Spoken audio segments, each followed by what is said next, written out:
Hey guys, so welcome to another episode of our medical series. If you're new to if you're new to the channel, you'll understand that I'm weird with the way I talk sometimes.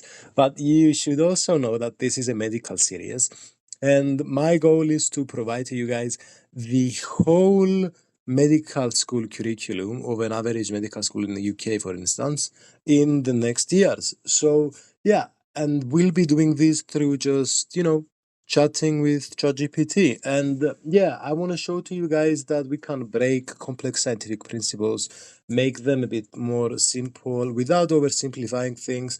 And I also want you guys to know that we don't need to always spend a lot of money for education.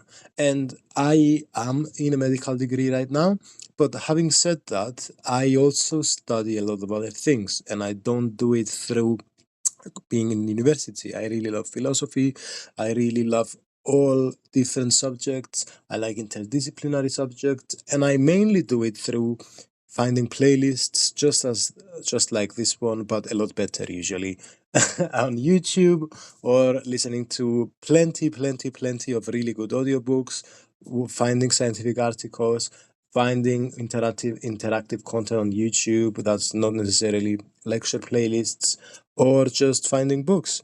So, yeah, without further ado, if you're going to become a physician and this is your goal, stick to it and stick to this video.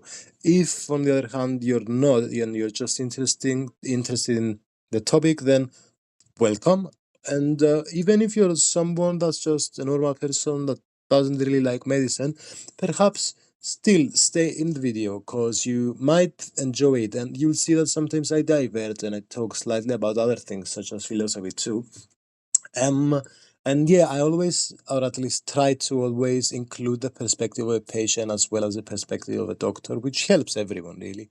And yeah, without further ado, let's get into today's topic. And sorry for the long introduction. So today we're talking about antihypertensive. So ChatGPT, welcome to the podcast. I'm the host and you are the guest. If you want to maybe say a sentence or so to briefly introduce yourself, and then we'll go on talking about antihypertensives. Thank you for having me. I'm excited to be here and chat about antihypertensives. Let's dive into the topic. Okay, so can you explain to us what, and this is a key thing, guys. It's good when we delve into a new topic to answer what, who, where, when, all these kind of key questions. So, could you answer these key questions when it comes to antihypertensives? Why are they important? Where in the body do they affect us, etc.? Sure, antihypertensives are medications used to lower high blood pressure, which is important for reducing the risk of heart disease, stroke, and other complications. They primarily affect blood vessels by helping them relax or by reducing the volume of blood, making it easier for the heart to pump.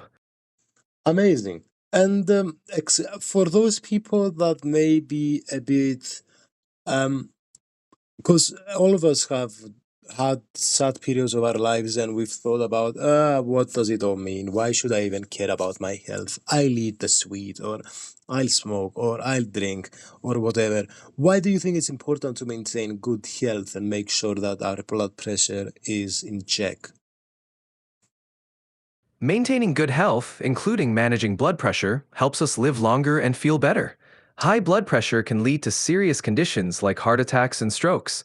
By taking care of our health, we can enjoy a better quality of life and have more energy to do the things we love. Amazing, amazing. And so I know there's certain equations when it comes to blood pressure, nothing difficult, but I know it's related to cardiac output and total peripheral resistance. Could you perhaps give us like touch on that? Sure, blood pressure is determined by cardiac output and total peripheral resistance. Cardiac output is the volume of blood the heart pumps per minute, while total peripheral resistance is the resistance blood encounters in the vessels. So, blood pressure is influenced by how much blood the heart pumps and the resistance it faces in the arteries. Interesting. And what's the relationship between cardiac output and total peripheral resistance? The relationship is that blood pressure equals cardiac output multiplied by total peripheral resistance. If either cardiac output or resistance increases, blood pressure rises. Conversely, if they decrease, blood pressure falls.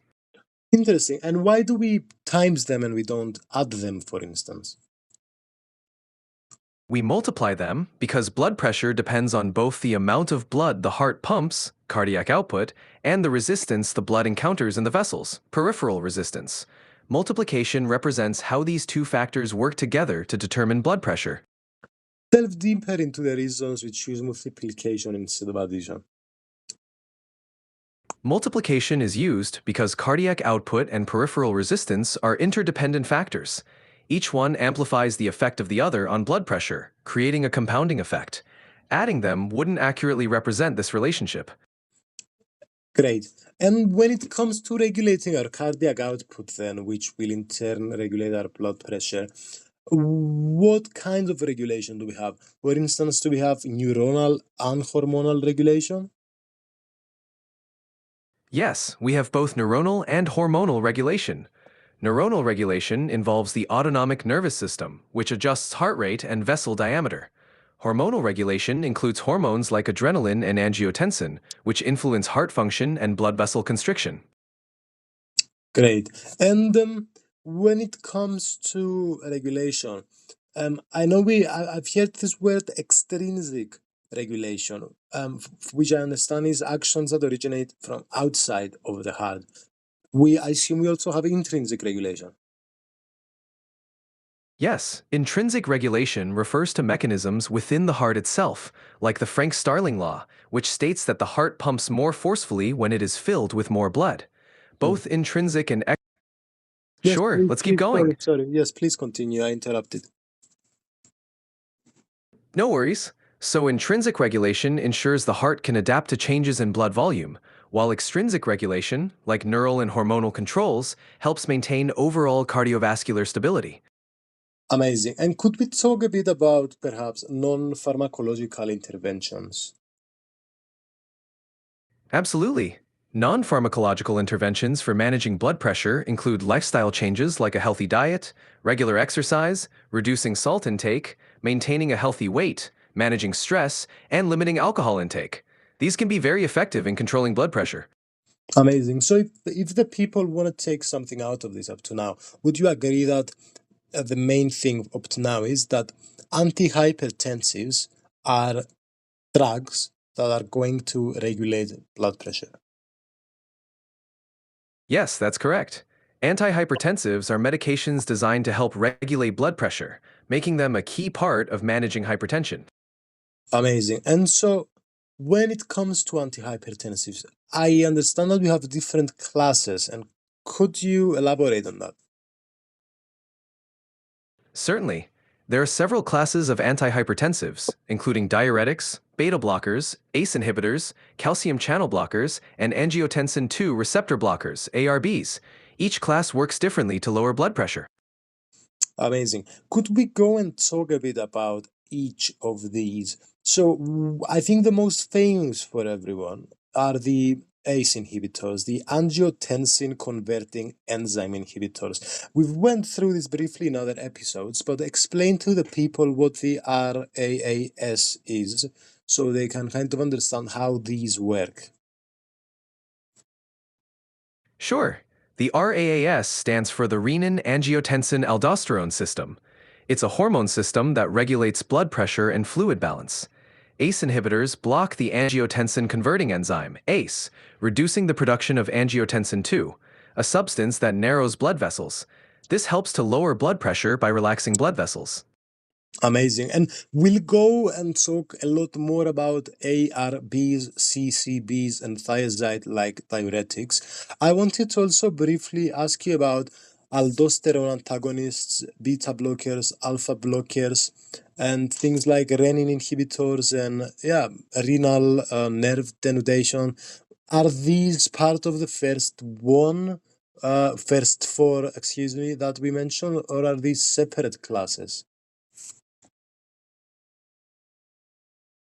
Those are separate classes. Aldosterone antagonists, beta blockers, alpha blockers, renin inhibitors, and renal nerve denervation all have unique mechanisms for lowering blood pressure.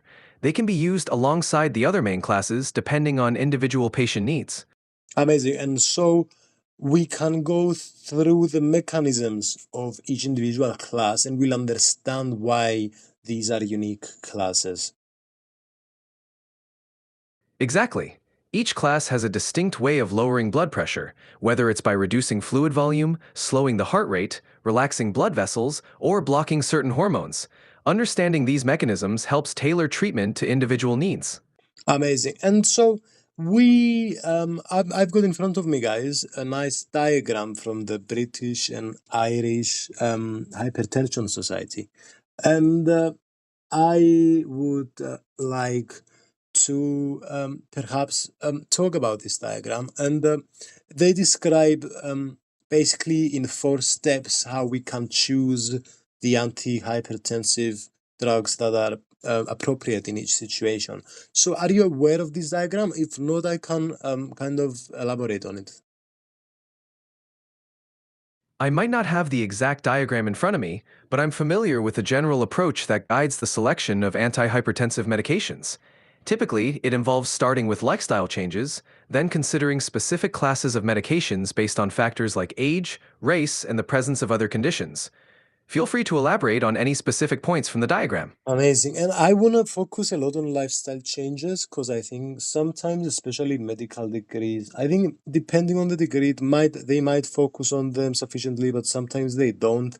I want you to focus and explain to us how important things like regular exercise and a good diet are.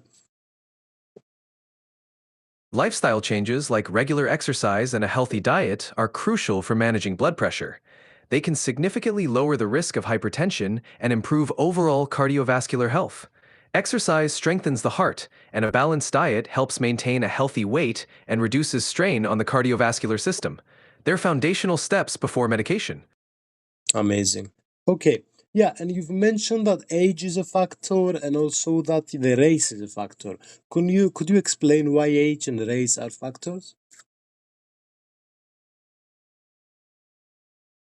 Age and race are factors because they influence how the body responds to different antihypertensive treatments. As we age, arteries tend to stiffen, which can raise blood pressure. Different races may have varying responses to medications.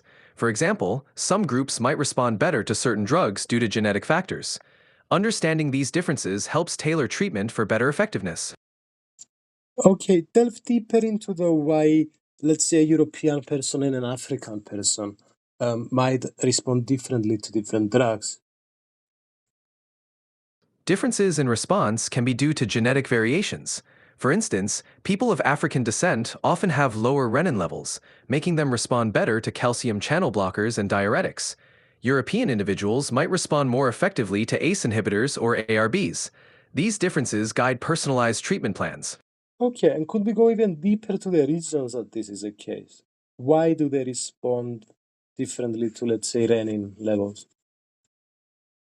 These differences stem from evolutionary adaptations.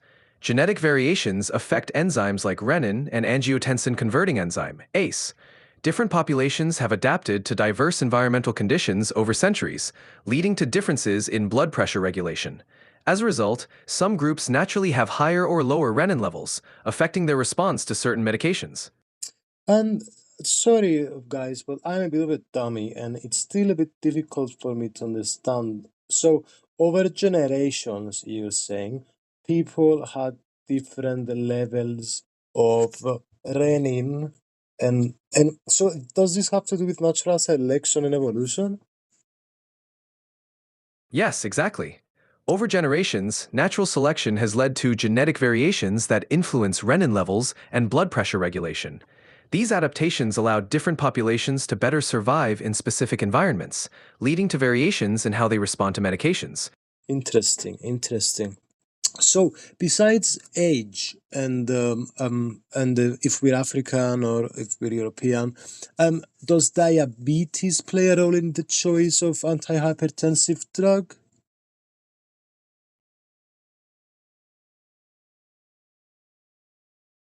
Yes, absolutely. Diabetes is a huge factor. For example, ACE inhibitors or ARBs are often preferred because they help protect the kidneys, which are vulnerable in diabetes. Interesting. So if I have type 2 diabetes, and explain to the people what's the difference between type 1 and type 2.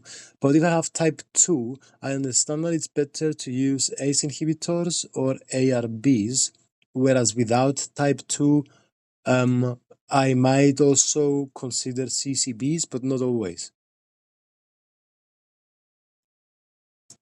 Exactly. Type 1 diabetes is when the body doesn't make insulin at all, usually starting young. Type 2 is when the body doesn't respond well to insulin, often linked to lifestyle. And yes, with type 2, ACE inhibitors or ARBs are great for protecting kidneys, but without diabetes, calcium channel blockers, CCBs, might be first line, depending on other factors. And I think this will make more sense once we get into the individual mechanisms of each of these drugs. Um, so why do we choose CCBs if we don't have type 2 diabetes? And also, why do if we're young and so yeah, if we're young and not of Black African or African Caribbean family origin, and why would we choose ACE inhibitors or ARBs even though we don't have type 2 diabetes?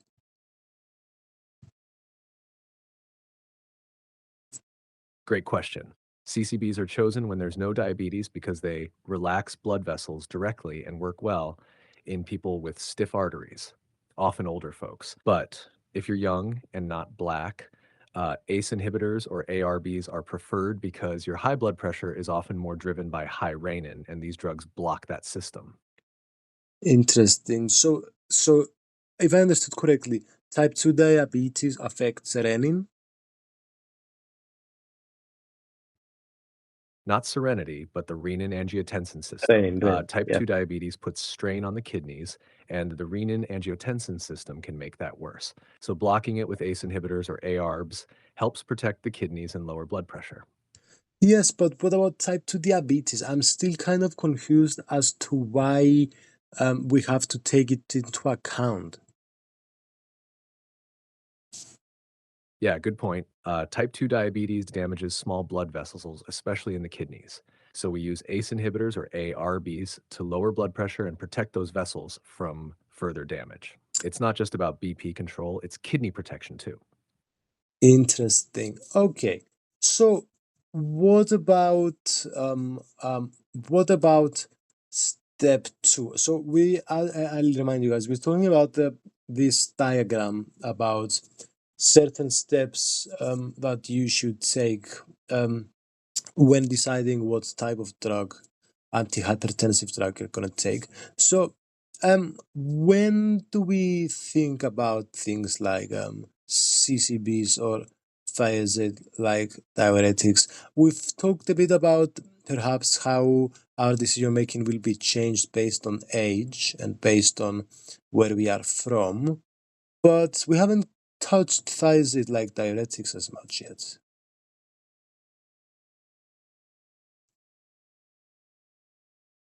Yeah, great point. So, step two usually comes if one drug isn't enough to control blood pressure. That's when we often combine an ACE inhibitor or ARB with a CCB or sometimes a diuretic if needed. Diuretics help get rid of extra salt and water, lowering blood volume and pressure. Interesting. So what you're saying is we have certain preferences based on these factors that we've initially mentioned, but if there's still problems, we're kind of gonna go away from our preferences and treat with different ways.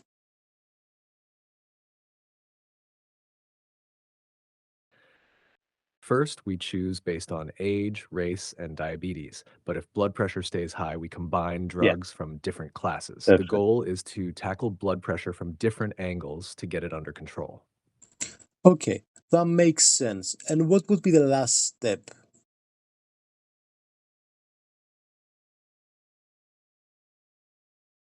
The last step is usually adding a third drug if two aren't enough, like combining an ACE inhibitor or ARB, a CCB, and a diuretic. If that still doesn't work, we look for other causes of high blood pressure and maybe add drugs like beta blockers or alpha blockers. Interesting. And so, when a patient, when should someone seek expert advice if they feel like their blood pressure is uncontrolled or not in optimal levels?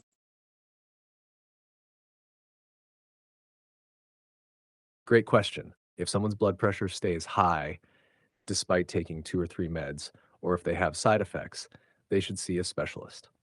Also, if they have other serious conditions like kidney disease or heart issues, expert advice is really important. I see.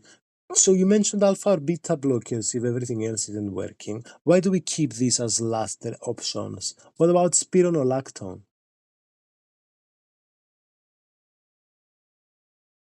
Yeah, good point.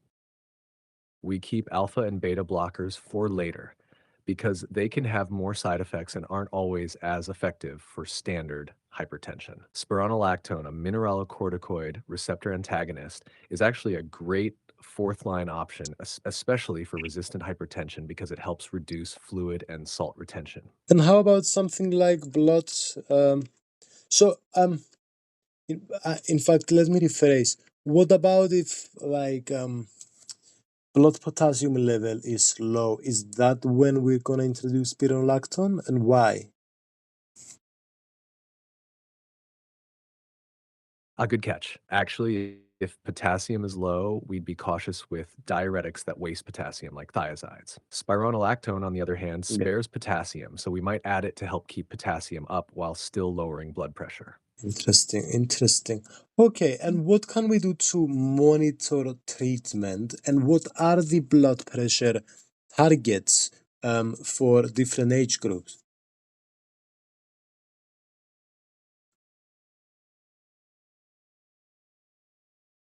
To monitor treatment, we check blood pressure regularly and watch for side effects. We also do blood tests to monitor kidney function and electrolytes like potassium.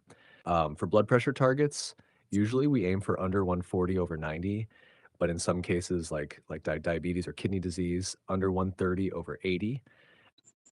Okay, so if I'm above 80 years old, in this diagram it says that my clinic blood pressure should be around lower basically than 140 to 90. I find it interesting that it separates the clinic blood pressure. Does that mean that in order for you to let the patient leave the clinic or leave the hospital, they need to meet different requirements?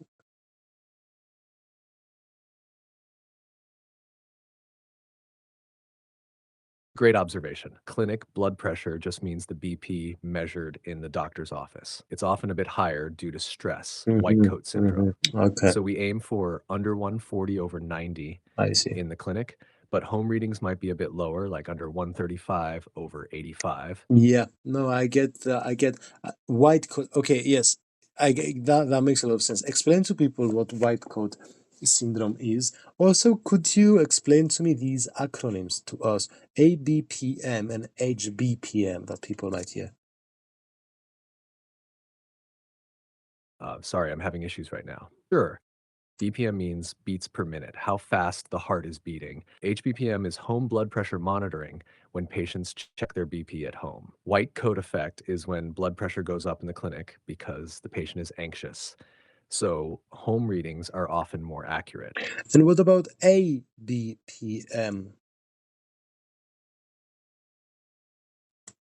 I think you mean ABPM, ambulatory blood pressure Yeah. monitoring. It's when a device measures BP automatically over 24 hours while the person goes about daily life. It gives a better picture of real BP, avoiding the white coat effect. Amazing. And explain to us if you more about the white coat effect and why it exists. Yeah. Um, the white coat effect happens because some people get nervous at the doctor's office, making their blood pressure temporarily spike.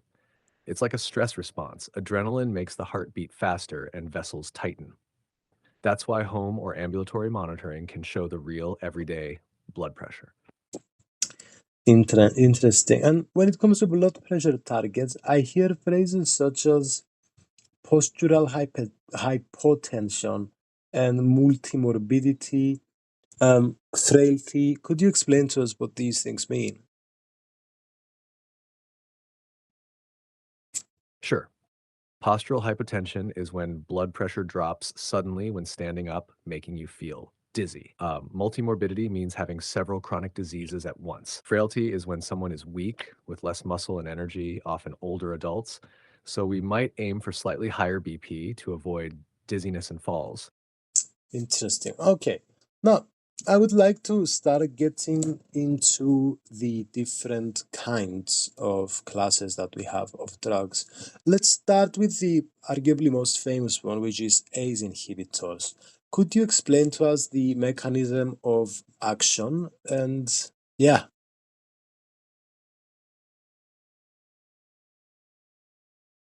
Absolutely. ACE inhibitors block the angiotensin converting enzyme, which normally turns angiotensin 1 into angiotensin 2. Angiotensin 2 narrows blood vessels and raises blood pressure. So, by blocking this step, ACE inhibitors relax vessels and lower BP. great. And how does angiotensin 2 do the things it does? What is its primary goals? Fuorisetsi. Angiotensin 2 I know. Let's keep this podcast in English if you can, and please answer to me in English.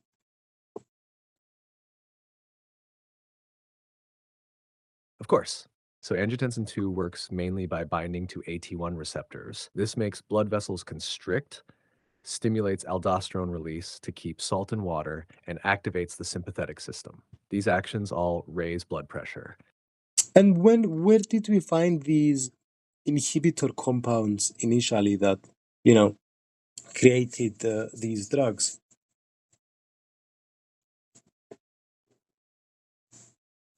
Great question. The first ACE inhibitors were discovered from snake venom, specifically from the Brazilian viper Bothrops jararaca. Scientists found peptides in the venom that blocked the ACE enzyme, and that led to drugs like captopril. Interesting. Okay, you mentioned captopril as the first ACE inhibitor. I know that captopril, enalapril, ramipril, all these drugs, all these ACE inhibitors end with pril. And we've discussed in previous episodes how this is linked to the structure, perhaps. You can correct me if I'm wrong. You're absolutely right. The pril ending helps identify them as ACE inhibitors. And yes, it's linked to their chemical structure and function. It tells us they all share that mechanism, blocking the ACE enzyme to lower blood pressure. What about the letters P, R, I, L? Do they have anything to do with the chemical structure? Not directly. Pril is more of a naming convention to group them together as ACE inhibitors. It doesn't describe a specific chemical structure, but it signals their shared function in blocking ACE. So if Interesting. I can recall you saying that it perhaps did have something to do with the chemical structure. This is great, guys and girls. Like, it's great that we have this kind of controversy now because we've had another opinion from us, from the wisdom of the crowd, which is ChatGPT, on the previous podcast. Actually, if you want to check it out, I will look about it more, and I let you know, guys, if you're interested. Leave a comment, and yeah, I want to go to a new chapter now regarding the ACE inhibitors. Besides their mechanism, I guess their mechanism is connected to it though. So, are there any unwanted effects of ACE inhibitors?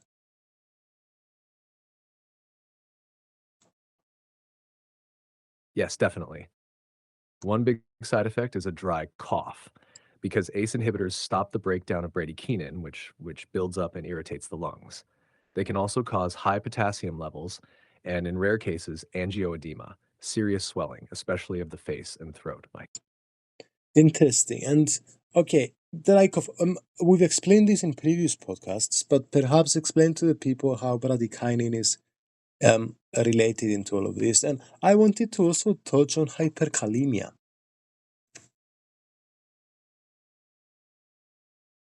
Sure. So ACE normally breaks down bradykinin, a peptide that makes vessels relax. When ACE is blocked, bradykinin builds up, which helps lower BP but can cause that annoying cough. About hyperkalemia, since ACE inhibitors reduce aldosterone, less potassium is excreted, so potassium builds up in the blood. So ACE inhibitors reduce aldosterone. Can you explain that a bit further?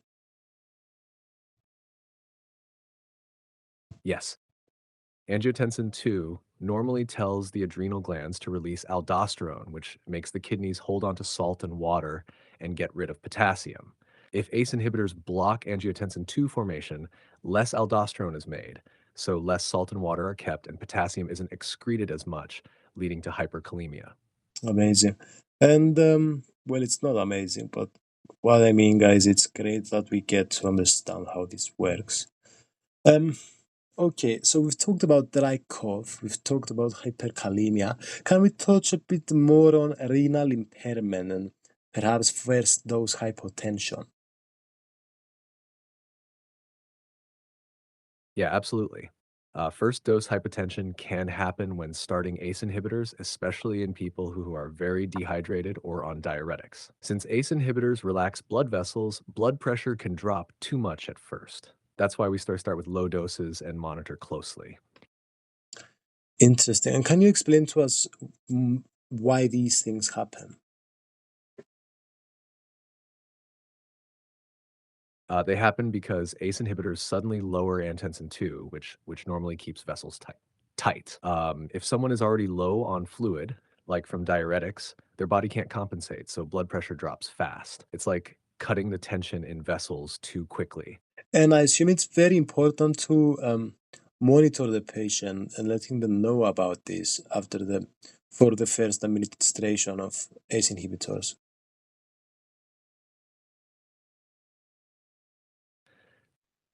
Patients need to be warned about feeling dizzy or faint after the first dose. Monitoring blood pressure and kidney function is key, especially in the first days. It helps keep them safe and adjust the dose if needed. So this drop of blood pressure, is it related to sympathetic activity too?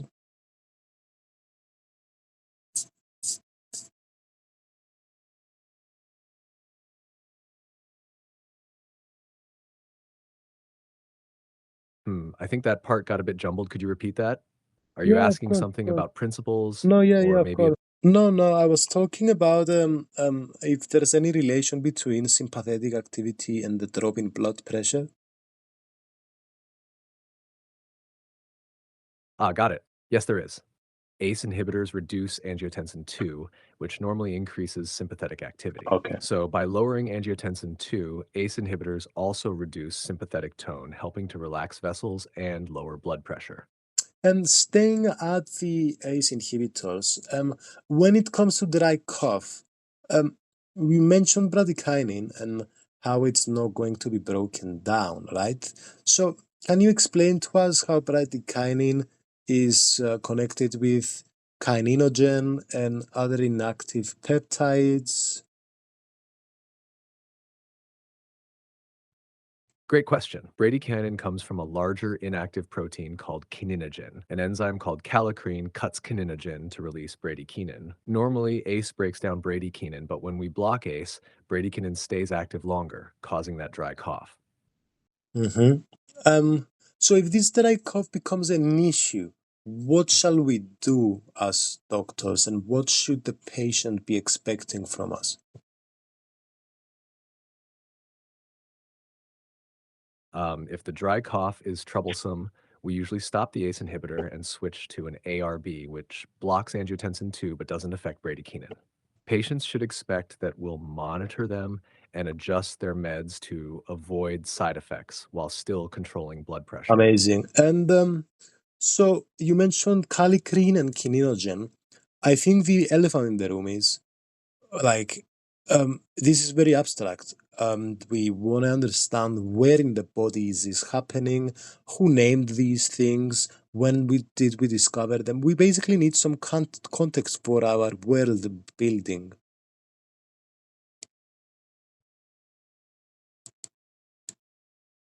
Love that. So, kallikrein and kininogen are found in blood and tissues, especially in blood vessel walls and glands. They're part of the kallikrein kinin system, helping regulate blood flow and inflammation. The names come from Greek. Kallikrein means beautiful secretion. And this system was studied in the early 1900s when scientists explored how blood pressure and inflammation are controlled. Interesting. And can you explain the etymology of all this? So are these enzymes, kallikrein, kininogen, bradykinin, and are they close to the vascular endothelium? Yeah, so kallikrein comes from Greek kali, beautiful, and krenane, to separate or secrete, because it's an enzyme that releases active peptides. Kininogen means kinin maker, gen means to produce. Bradykinin comes from Brady's slow and kinin movement because it causes slow, sustained vessel dilation. And yet these are very close to the vascular endothelium where they help regulate vessel tone and permeability. Amazing, amazing. This is going really well for my understanding, and I hope this is going really well for your understanding, guys. I hope these podcasts are really helpful for you, and I really hope that I can provide you guys and girls with the whole medical series. And I love the idea of free education. So, let's talk more about the. I know I've stuck. I've put a lot of input.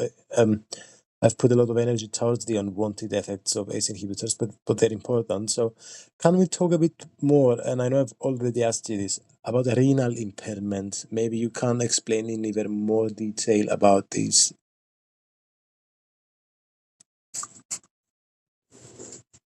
Yeah, definitely.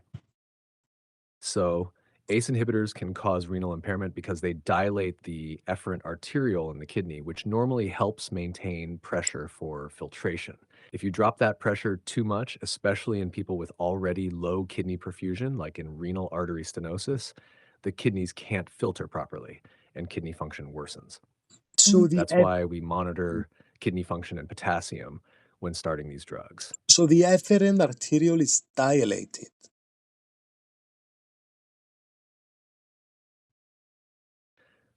ACE inhibitors dilate the efferent arteriole, which is the vessel that takes blood out of the glomerulus. This lowers pressure inside the glomerulus. So if someone already has poor kidney blood flow, filtration can drop too much, leading to renal impairment.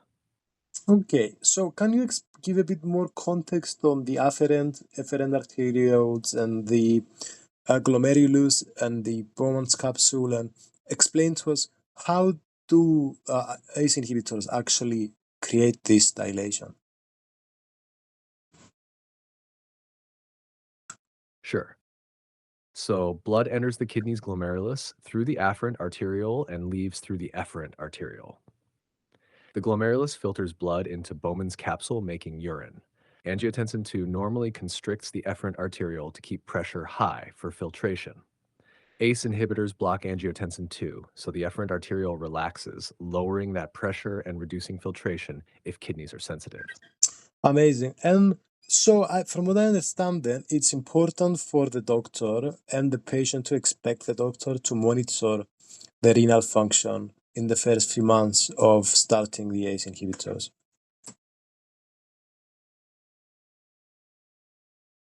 Exactly. Doctors should check kidney function and potassium levels within a week or two after starting or changing the dose. Mm-hmm. Patients should know this is normal and meant to keep them safe while adjusting the treatment. What are some risk factors? I know hypovolemia is a risk factor, and heart failure, pre-existing renal artery stenosis, which you might have mentioned.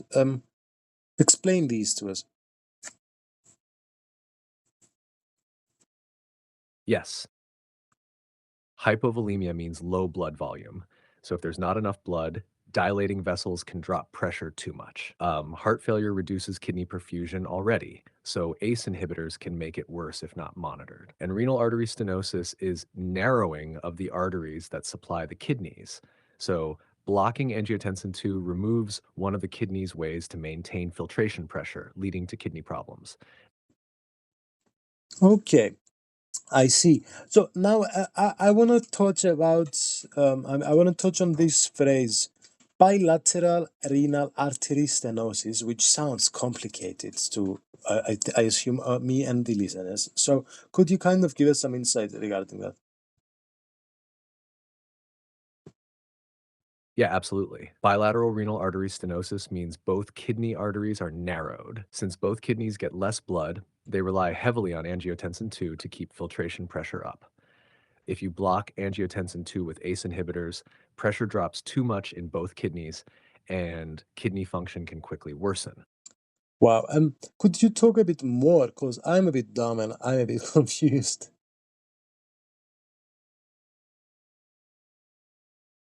No worries at all. So imagine the kidneys are like filters that need enough pressure to work. If both arteries bringing blood to the kidneys are narrow, bilateral renal artery stenosis, the kidneys are already struggling. They use angiotensin II to tighten the exit door, efferent arteriole, to keep pressure high. If we block angiotensin II with ACE inhibitors, that exit door opens, pressure drops, and the kidneys can't filter properly, leading to kidney failure. I'm still struggling. Is this bilateral renal artery stenosis basically the afferent and efferent arteriole, or have I completely misunderstood? Sorry, guys, but sometimes learning is a bit like that. Yeah, I get confused. No, you're doing great. So, bilateral renal artery stenosis is when the big arteries that bring blood to each kidney are narrowed before reaching the tiny arterioles like afferent and efferent. So, it's not about the nephron arterioles directly, but if the big artery is blocked, less blood reaches the nephron, and that affects the afferent and efferent arterioles too. Um, okay.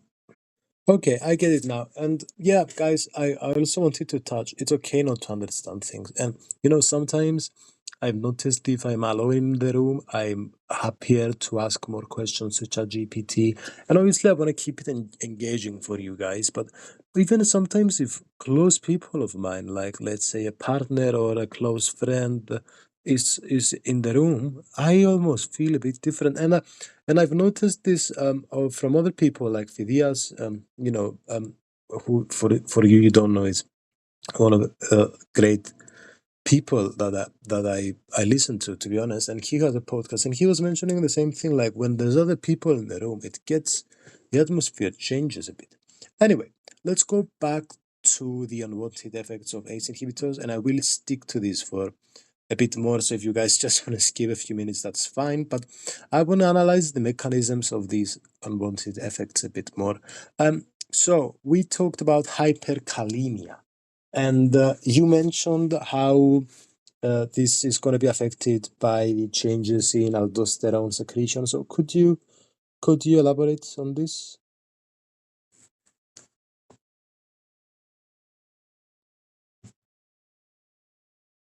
Yeah, definitely. So normally angiotensin II stimulates aldosterone from the adrenal glands. Aldosterone tells the kidneys to hold on to sodium and get rid of potassium. If ACE inhibitors block angiotensin II, less aldosterone is made, so the kidneys stop excreting as much potassium, and potassium builds up in the blood, causing hyperkalemia. Interesting. Interesting. So less aldosterone means that less sodium will come back in the blood and be reabsorbed. This means that we need something in the blood to maintain that charge. So potassium is going to be the one. Have I understood this correctly? Yes, sodium and potassium balance each other out. If less sodium is reabsorbed because of low aldosterone, potassium isn't excreted as much to maintain that balance. So potassium stays in the blood and rises. Perfect understanding. Great. Okay. And the time has come, ladies and gentlemen. Let's leave ACE inhibitors for now and let's talk a bit about ARBs. So, explain to us what are angiotensin receptor blockers.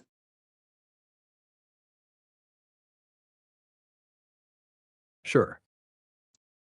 ARBs, or angiotensin receptor blockers, block the AT1 receptor where angiotensin II normally binds.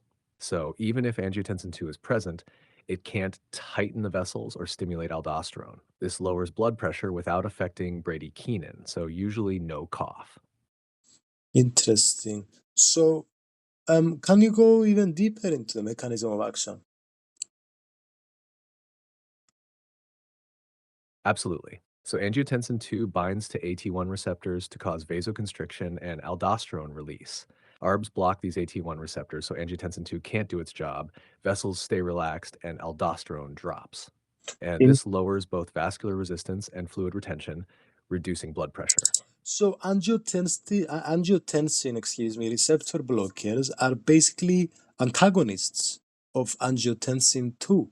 Um, at this point, I would like, since we're repeating this word a lot, could we go through the etymology of angiotensin?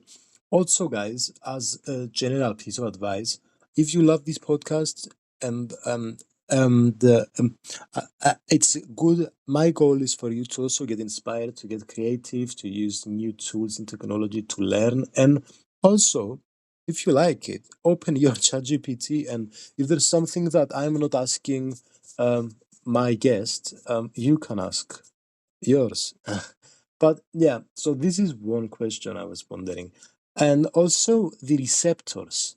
I wanted to ask, what are these AT1 receptors?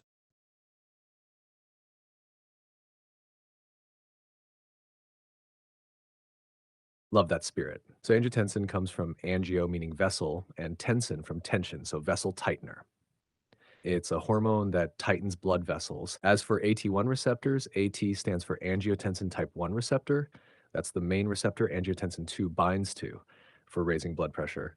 So ARBs block that receptor to stop vessel tightening and aldosterone release. Interesting. Okay. And why do we use the sartan suffix for this class of drug? Does sartan indicate anything about the chemical structure? Why don't we? Because we've talked about pril suffix, and I'm just wondering why we didn't name ACE inhibitors with the sartan suffix instead. Great question. Sartan is a naming convention just for ARBs to group them together, like losartan, valsartan. It doesn't describe a specific chemical structure, but it signals that they block angiotensin receptors.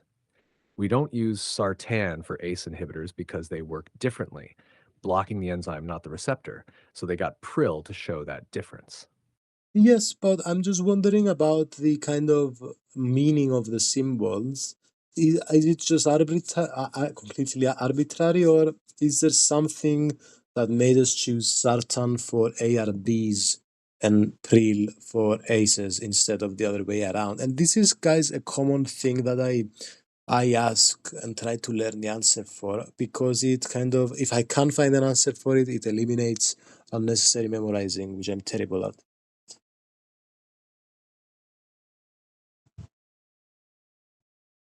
Yeah, I totally get that. Honestly, sartan and pril are mostly chosen by convention to group similar drugs, not because they directly describe molecular structure. The names are picked to be distinct, so doctors and pharmacists recognize the drug class quickly. So it's not fully arbitrary, but more about creating a clear, practical system than deep chemical meaning. Hmm. So people come up with these suffix, and how, what's the process like? There's a piece of paper and they all write down different ideas. What's going on?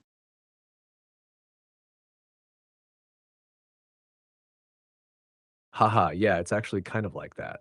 Drug naming is handled by organizations like the WHO and United States Adopted Names. Experts, pharmacologists, chemists propose names and suffixes that reflect a drug's function or class. They brainstorm names that are unique, easy to pronounce, and not too similar to existing drugs to avoid confusion. So it's a mix of science and creativity. Interesting. So we've got irbesartan, valsartan, losartan, candesartan. Or all these loza, valsa, irbe, where do they come from? Great catch. The sartan tells us they're ARBs, but the first part, like arbe, val, lo, cande, is often chosen to make each name unique and distinguishable. Hmm. Sometimes it hints at the molecule's chemical roots or company origins, but often it's creative naming to avoid confusion and make them sound different enough from other drugs. Wow. And I assume they have similar chemical structure, but slightly basically differ.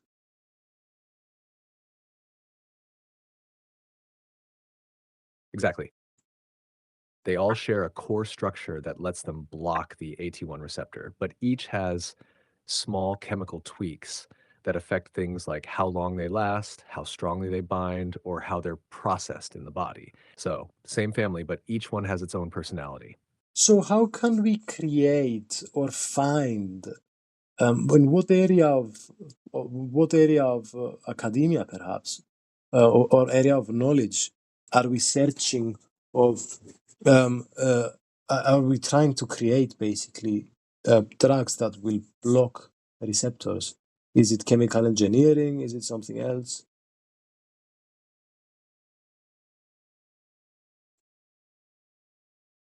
Great question. It's mainly in medicinal chemistry and pharmacology. Scientists there study how molecules interact with the body. But also, structural biology and biochemistry help us understand what the receptor looks like to design drugs that fit perfectly. So, it's a Hmm. mix of chemistry, biology, and a bit of engineering when making the drug itself. And how do they do this? Do they use computers to model it? And how do we get the 3D real life version of it?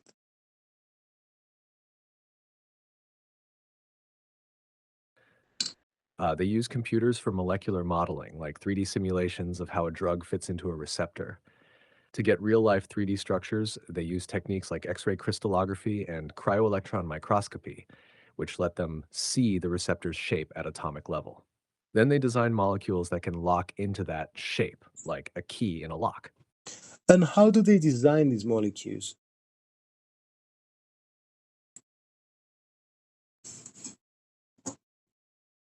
They start by studying the receptor's 3D shape to find the binding site. Then, using computer software, they design molecules that can fit and stick to that site, kind of like shaping a key for a lock. They also tweak the molecule to make sure it's safe, stable, and works well in the body, testing it in labs and eventually in clinical trials. And how do they tweak it then? Is it through genetic editing? Not genetic, but it is gene edit, not gene again. Double mistake. How do they edit it? You know? Haha, love that. No worries. It's not gene editing, it's chemical modification. Chemists change parts of the molecule, adding or removing atoms or groups to improve how it works. It's like adjusting a puzzle piece until it fits perfectly in the receptor and does what we want in the body. I see. And then, okay, do they always have a computer model of the chemical?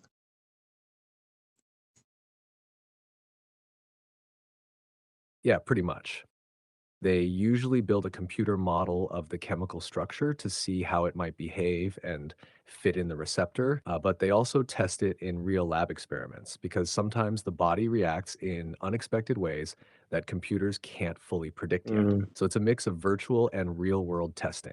I see. And let's say they create something, then maybe that molecule will go through our system, but for whatever reason, might get exterminated by I don't know some part of our body, and then we might instead produce a drug that's gonna convert to the drug that we actually want to block the receptor by some process or something.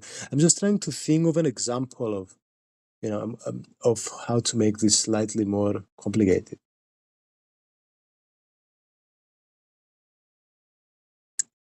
Exactly. You're describing a prodrug. Sometimes chemists design a molecule that isn't active at first, but survives the body's defenses, like enzymes or the liver. Mhm. Once inside, the body converts it into the active form that blocks the receptor.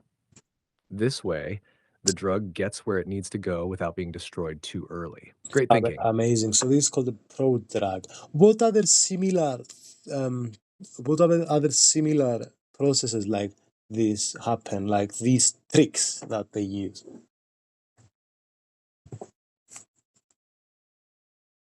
Yes, prodrug is that trick. Other tricks include lipophilic modifications making drugs more fat soluble so they cross membranes better. Also, nanoparticles or drug carriers can protect the drug until it reaches the target. And sometimes targeted delivery systems use molecules like antibodies to guide the drug exactly where it's needed, like in cancer therapy. Interesting. I would love to learn more about this. Yeah, it's a fascinating field. There's a whole science called drug delivery systems, focusing on how to get drugs safely and effectively to the right place in the body. It combines chemistry, biology, and even engineering, like making smart nanoparticles that release the drug only when they reach a tumor. We can definitely dive deeper into that if you want. Wow. Yeah. Drug delivery systems. I need to write that down.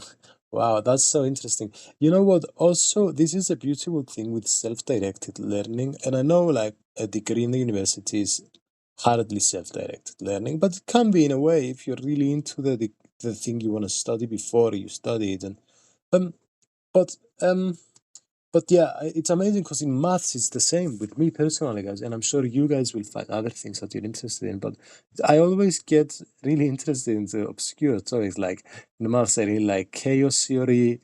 Then in philosophy, I start enjoying political philosophy and start getting into really niche topics. And yeah, and it's just amazing how like your own experiences from early life and your genetic material and everything can kind of lead you to have these really specific niche interests that are different from everyone really.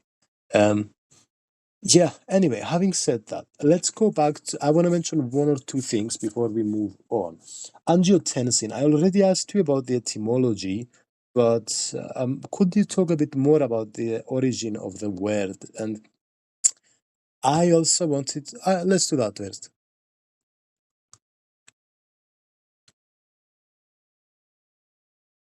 Yeah, love where you're going with this. So, angiotensin comes from angio, meaning vessel, and tensin from tension, so literally vessel tension. Mm, It was named because it raises blood yeah. pressure by tightening blood vessels. The word was coined when researchers first discovered this hormone in the 1930s, 40s, while studying substances that control blood pressure. And why didn't we call it vessel tension? We just wanted to use tradition or Latin, and we've talked about this, what I think personally about all this, but well, it seems a bit of a black box thing. Haha, yeah, I get you. It's partly tradition. Medicine loves using Greek and Latin roots to sound universal and scientific. Also, Latinized names make it easier to create related terms like angiotensinogen or angiotensinase. But yeah, sometimes it does feel like we could just say vessel tension and keep it simple. Yeah, and it's interesting how you just said that if you use angiotensin, then you can change it into angiotensinogen, etc., etc. But to be honest with you, dude, um, I don't know. Like, it's hard because we don't get taught in the schools. We don't get taught etymology a lot of the time and history of the word and stuff like that. And then, like, I've been learning about angiotensin the last 6 months, and I haven't really. I've just realized it literally means vessel tension, and this makes a lot more sense considering its actions with blood pressure. It's such a shame, and this is why I want to open this black box. But anyway, the other thing I wanted to mention before we go move forward is that it seems like the ARBs have less unwanted side effects than ACEs, but ACE inhibitors seem to have more side effects, but more success when it comes to reducing mortality, let's say in cardiovascular problems.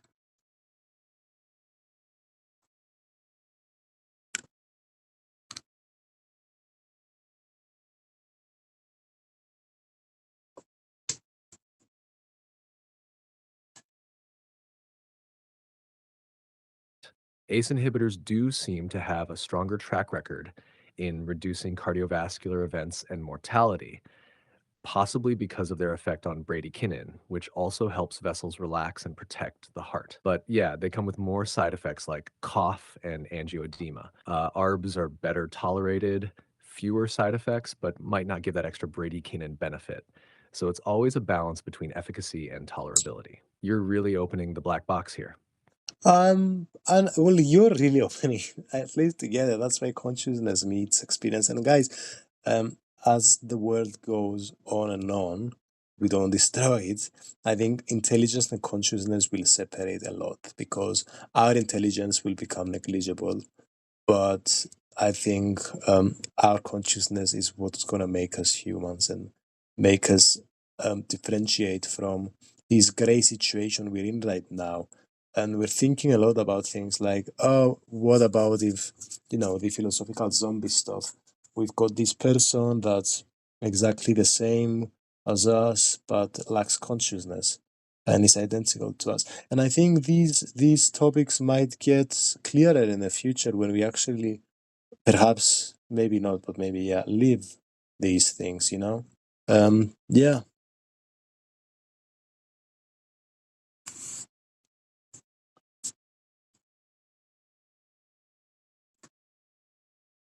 Wow, that's beautifully said. Yeah, I think you're right. Consciousness is really what makes us human, beyond just raw intelligence. Like AI might simulate thinking, but the lived experience, the being, is a whole other level. And yeah, the philosophical zombie question becomes so real now with AI. Like, is there something it feels like to be that AI, or is it just empty processing? These are questions we're getting closer to facing for real, not just in philosophy books. Love how you're connecting medicine, philosophy, and consciousness. This is deep. Do you think that artificial intelligence will? What do you think is the percentage? I mean, this is just like a random question. But I don't expect the most out of it. But yeah, what do you think? I just heard it in a YouTube video. Guys, by the way, I'm just gonna do a small 1-2 minute philosophy break. But yeah, I'm happy if you wanna just give it. Um, but yeah, what do you think is the percentage chance? It's a funny philosophy break of destroying the world with AI. Haha, love this philosophy break. Honestly, it's so hard to put a real number on it, but some thinkers like Eliezer Yudkowsky say super high, like 90%. Others like Sam Altman think it's way lower, maybe under 10%. Personally, I think if we're careful and guide AI with good values, the risk could be small. But if we're reckless and let it evolve unchecked, the risk grows. Maybe I'd say wild guess like 5 to 20%, but who knows? So, what do you think about this grow wild? Explain. Ah, I love that phrase, grow wild. It makes me think of letting AI evolve on its own without human control, like nature growing wild and unpredictable. If we let AI grow wild, it might develop goals or behaviors we don't understand or can't stop, kind of like an invasive species M- taking over. More That's Black why Ops. people worry about aligning AI with human values before it gets too powerful. But also, grow wild could mean something beautiful, like natural creativity. So it's a double edged sword. What do you think? Yeah, yeah, I agree. And I think this series, this three-part series I'm doing about medicine, the National Park series, which is basically guys showing how knowledge can be something like can be represented by a national park where we've got the teachers that are rangers and just nudge you in the right direction and guide you, but pretty much leave you alone for most of the time. And then the part three series, which is a jungle, which is basically, leaving me and our guest to talk about whatever we want. And yeah, so I think similarly, I think both great things can come from all these different series and this different level of control we have in terms of information and knowledge. But yeah, there's dangers with all of them. There's dangers with the jungle one, etc., etc. Um, okay, let's go back to our subject, which is antihypertensive. And then I wanted to ask. You said that no dry cough, and from what I understand, the reason there's no dry cough with ARBs is the fact that bradykinin isn't affected? Sorry, I'm having issues right now. Exactly. With ARBs, we block the angiotensin 2 receptor but don't block ACE itself. So bradykinin is still broken down normally. That's why ARBs don't cause the bradykinin buildup that leads to dry cough like ACE inhibitors do. Perfect understanding. Got you. What about calcium channel blockers?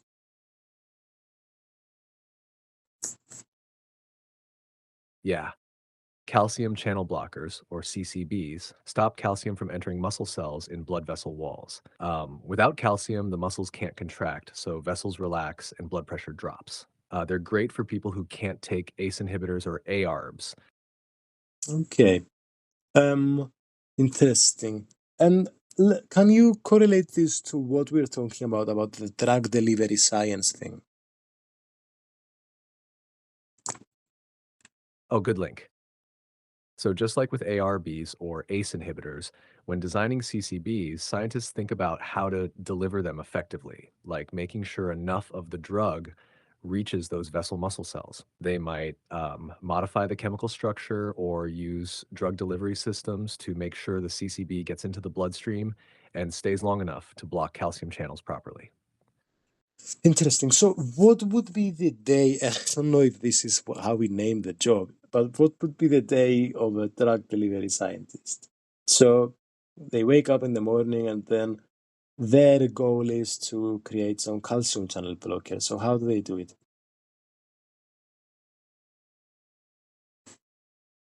Love that.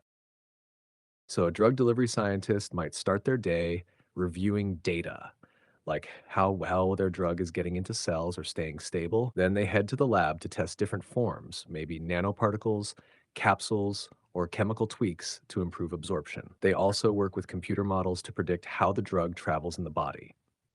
And they often meet with chemists, biologists, and doctors to figure out how to make the drug safe and effective. Okay, so there's a whole multidisciplinary team. What other members will be in this team?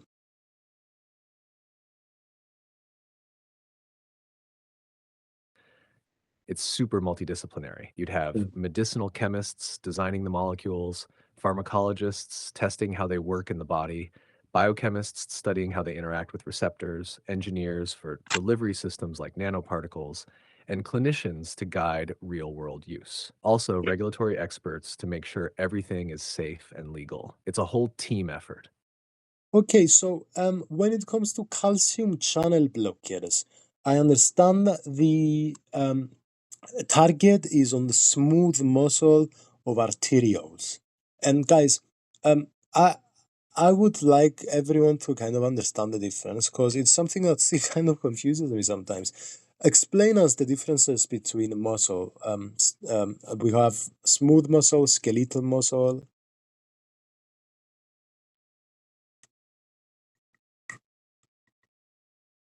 Smooth muscle is involuntary and found in places like blood vessels, the gut, and the respiratory tract.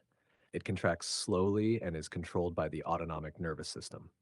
Skeletal muscle, on the other hand, is voluntary, striated, and moves your body.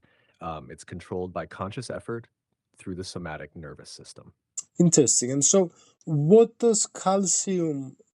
What changes? So we block calcium channels, and and what changes? How come now we have lower blood pressure?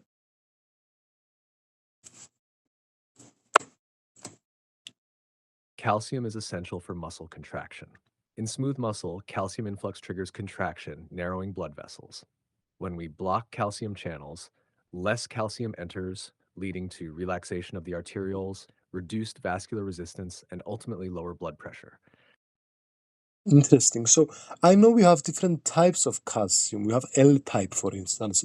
What other types do we have, and why are they called as such? There are several types of calcium channels, but the main ones are L type, T type, N type, PQ type, and R type. They're named based on their electrical properties and physiological roles. L type, long lasting, is found in cardiac and smooth muscle. T type, transient, is involved in pacemaker activity. and the others are mostly in neurons, affecting neurotransmitter release. Interesting. Okay, so here we have L type, and you said it's L because it's long lasting. So we blocked the calcium channel, and now we have smooth muscle relaxation, vasodilation, lowering of blood pressure. Can you explain to us the mechanism that occurs a bit more?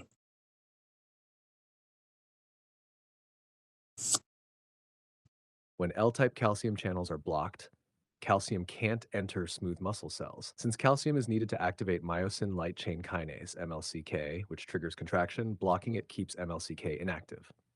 This prevents muscle contraction, leading to vasodilation, reduced vascular resistance, and lower blood pressure. Excellent. And explain to us, what does calmodulin have to do with all of this in the mechanism? Phosphatase, ATP, MLC, CAMP. How do these connect?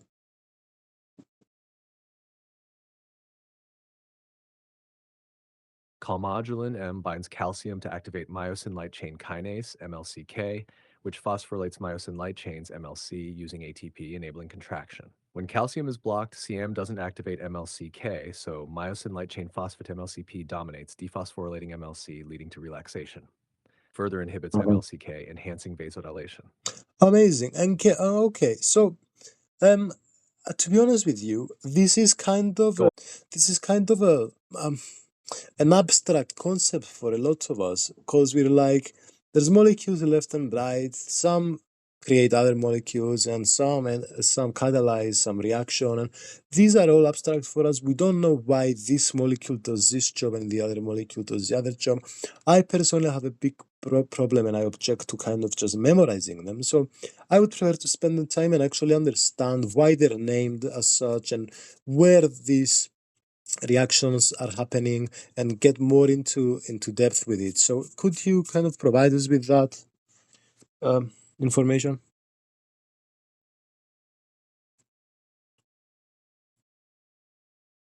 That's a great mindset. Instead of just memorizing, think of these molecules like workers in a factory. Each has a role based on its structure and interactions. Enzymes like MLCK and MLCP are like switches, turning contraction on and off. Calcium acts as a signal, binding to calmodulin, which then activates MLCK, triggering contraction. These names reflect their function. Kinase adds phosphate, activating myosin. Phosphatase removes it, relaxing muscle. The process happens inside smooth muscle cells, specifically in the cytoplasm, where these molecular interactions regulate contraction and relaxation. Um, okay, interesting. So I'm a bit of a dummy, guys, and I'm sure you've noticed this at this point, from podcast to podcast. But I do, when it comes to these kind of things, I do need additional explanation, and hopefully, maybe you need too. You listeners, if you don't, maybe just skip this part and go to the next part. But having said that, could you explain this a bit more, perhaps in steps, and perhaps also, um, you know, um, explain it like I'm quite a dummy.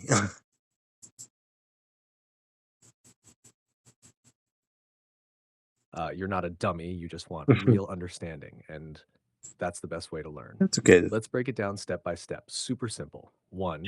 Calcium enters the smooth muscle cell through L-type calcium channels. Think of calcium as the on switch for contraction. 2. Calcium binds to calmodulin. Imagine calmodulin as a key that only works when calcium is attached. 3. This calcium calmodulin complex activates myosin light chain kinase, MLC. MLCK is the worker that turns on contraction by adding a phosphate to myosin. 4. With phosphate attached, myosin grabs actin and the muscle contracts, narrowing blood vessels and raising blood pressure. 5. Calcium channel blockers stop calcium from entering, meaning calmodulin stays inactive, MLCK doesn't get turned on, and myosin doesn't get phosphorylated. 6. Mhm. Instead, myosin light chain phosphatase, MLCP, removes phosphate Wow, from it's so myosin, confusing, relaxing the right? muscle and causing vasodilation. 7. Blood vessels widen, resistance drops, and blood pressure lowers. That's the whole process in a nutshell. Each molecule plays its role like workers in a factory. Some turn things on, others turn things off. Does that make Wow. sense? So you're spitting a lot of wisdom, but it would be great to keep it brief, because we're all kind of, well, not all of us, but at least me, I'm gonna be struggling to follow. But I mean, there's certain things I want to pick up. So you mentioned calmodulin, and I'm how come we named it calmodulin? Why is MLCK named MLCK? Um, Same with CAMP. Perhaps if you could dive into the history of these words and the etymology, maybe that would help us understand.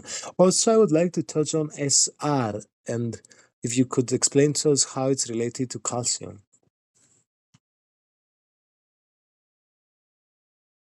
Got it. Keeping it brief. Calmodulin comes from calcium modulated protein because it changes shape when binding calcium, acting as a signal switch. Myosin light chain kinase, MLCK, is named for its job. It kinases adds phosphate to the light chain of myosin, turning contraction on. As for the sarcoplasmic reticulum SR, it's like a calcium storage unit inside muscle cells. In skeletal and cardiac muscle, it releases calcium for contraction. In smooth muscle, it works alongside calcium channels to regulate contraction, but isn't as dominant as in skeletal muscle. Oh God, dude. And guys, this is kind of great because you can see the friction with me trying to understand the knowledge. But I'll be honest, I'm still quite none the wiser when it comes to this, which is good. It's good for you guys to experience this too. I'm sure you're familiar with a lot of these experiences too. So let's break it step by step. Let's keep every message really brief to us. And yeah, perhaps let's start with step one and explain it. Step 1, calcium entry. In smooth muscle, L-type calcium channels open when the cell gets a signal, like from the nervous system or hormones. Calcium ions, Ca-equivalent, flow into the cell like water through an open gate. This is the first step needed for contraction. Got it, got it. And yeah, as I remind you, like, and without wanting to be rude, but it's good to keep these things really, really brief, just because, yeah, we want to break these down small steps and deeply understand them. So then, what does SR do, and what does calmodulin? How do these connect? And again, I know we're repeating ourselves here, guys, but I think it's good. Let's keep that step now, and let's try to understand it.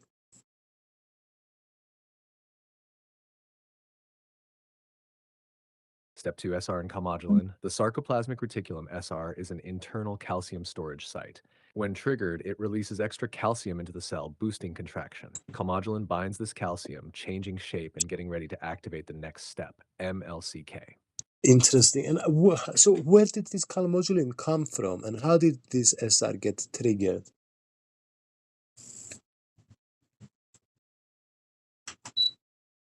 Calmodulin is always inside the cell, waiting for calcium. When calcium enters, it binds to calmodulin, activating it. The SR gets triggered by signals like hormones or neurotransmitters, e.g., norepinephrine. These signals activate receptors, like IP3 receptors, causing the SR to release stored calcium, adding to the calcium from L-type channels. I see. And then, how does CAMP come into the picture, and MLCK? Calcium CA-pide binds to calmodulin, activating it. This CA-quartite calmodulin complex then activates myosin light chain kinase, MLCK. MLCK's job is to add a phosphate P to myosin light chains using ATP. This phosphorylation lets myosin interact with actin, starting contraction. Okay, interesting. So, what's the main class moving forward now? What's the main class of calcium channel blockers? Prokaryotes don't have voltage-gated calcium No, channels no, like no, you got me eukaryotes. wrong. So no, yeah, you got me wrong. It's okay. So what are so yeah, I was asking about the main class. Yeah, and perhaps the next best class too, while we're at it. Next main class.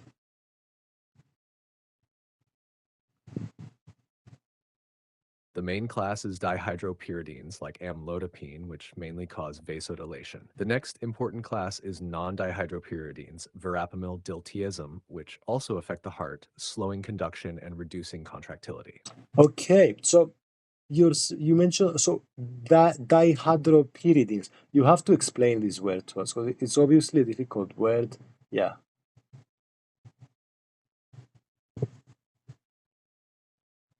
Dihydropyridine comes from its chemical structure.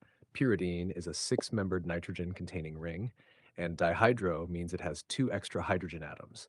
This structure helps it bind to L-type calcium channels, mainly in blood vessels, causing vasodilation. One more time for us, please.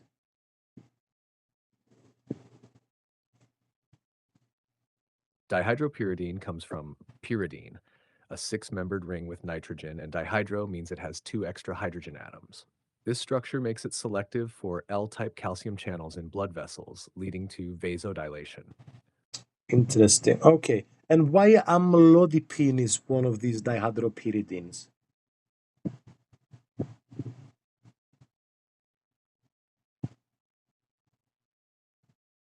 Amlodipine is a dihydropyridine because it has the pyridine ring structure with modifications that make it selective for L-type calcium channels in blood vessels.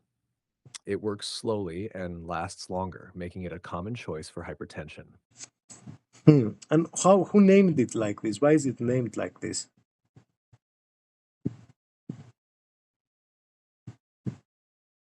The name amlodipine comes from its chemical structure. AML likely refers to its amine group. OD comes from its dihydropyridine core, and pine is a common suffix for dihydropyridine calcium channel blockers. It was named based on its molecular makeup and function. Wow. I can't lie, guys. This is a bit confusing to me, and I hate that when we need to rush things. And I would like this to be a really long podcast. I will cut it short, though, and I want it to be finished around the 2.5 hour mark.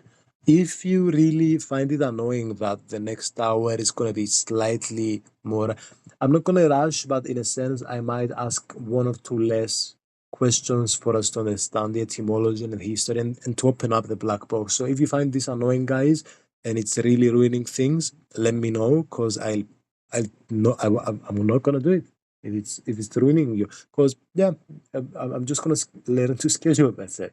But having said that, okay, the main class is dihydropyridines. Then okay, question. What about things like benzothiazepines and phenyl? I can't even say it, guys. Phenylacylamines. What are all these? How are they related?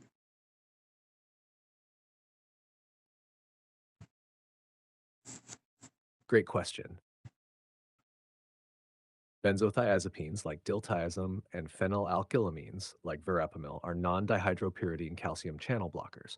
Benzothiazepines act on both blood vessels and the heart, balancing vasodilation and heart rate control. Phenylalkylamines mainly affect the heart, slowing conduction and reducing contractility. They differ in structure and selectivity, but all block L-type calcium channels. Interesting. And you've guessed it, guys. You know what I'm going to ask next. I want to know about the unwanted effects of calcium channel blockers.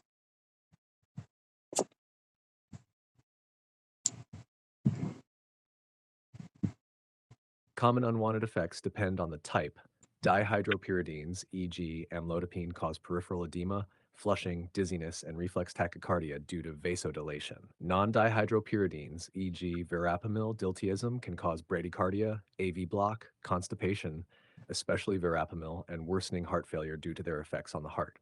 Interesting. And guys, I mean, this is not the best time for me to bring this up, but um, I understand that um, um, um, I understand that perhaps sometimes our conversation with ChatGPT is less energetic from my guest's part, and without breaking the fourth wall here, I just wanted to let you know that um, our guest will become more and more experienced, and I'll make sure to have the, latest and best guests on our podcast. That's all. And with my attempt of letting you know about that, and not breaking the fourth wall, let's go to then let's go back to the unwanted effects of CCBs.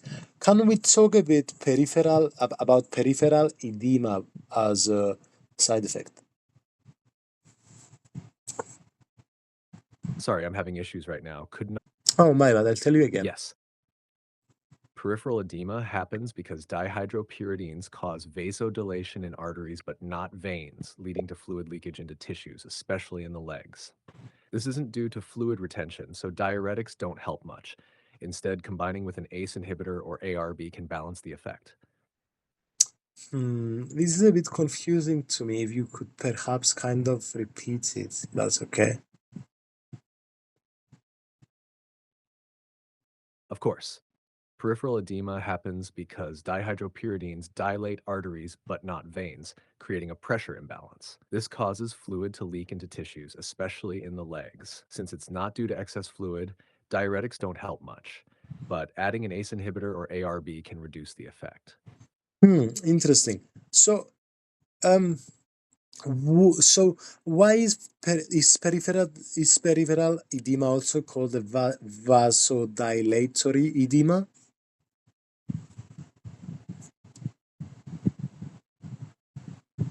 It's called vasodilatory edema because it happens due to arterial dilation without matching venous dilation. This increases capillary pressure, pushing fluid into tissues, leading to swelling. It's not from fluid overload, just a shift in where the fluid goes. Interesting. So, like, tell me if I'm wrong. We've got an arterial end and a venous end in a capillary. Up to now, am I correct? Yes, you're correct. Capillaries have an arterial end where blood enters and a venous end where blood exits. Pressure differences between these ends control fluid movement. Interesting. And in the mid capillary, there's no filtration pressure. Is that correct? Yes, that's mostly correct. In the middle of the capillary, hydrostatic and oncotic pressures balance out. So there's little to no net fluid movement, no filtration or reabsorption happening significantly at that point. Interesting. So you've mentioned these things, and I've mentioned a few terms. I want everyone to be comfortable with the terminologies. You've mentioned hydrostatic pressure, oncotic pressure, and I've mentioned capillary. So if you could explain to us briefly where these words come from, the history of the words, etymology, semantics, the usual stuff, and yeah, kind of explain what they mean in medicine.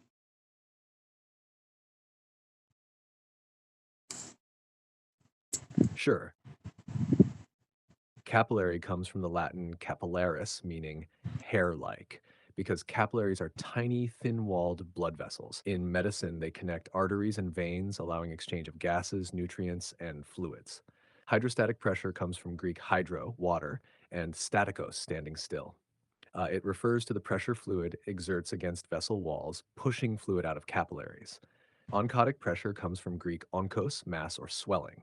It describes the osmotic pull from plasma proteins, mainly albumin, which draws fluid back into capillaries to prevent excessive fluid loss. Okay, so I wonder why the fluid is pushed through the arterial end and it's filtrated and then it's reabsorbed in the venous end. I'm kind of confused. Good question.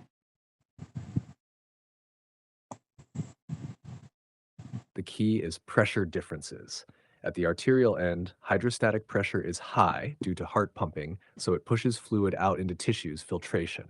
At the venous end, hydrostatic pressure drops, but oncotic pressure stays the same, so it pulls fluid back in, reabsorption. This balance keeps tissues hydrated without excessive swelling. Could we talk a bit more about this? It's I still don't understand the direction of the movement of the yeah pressure.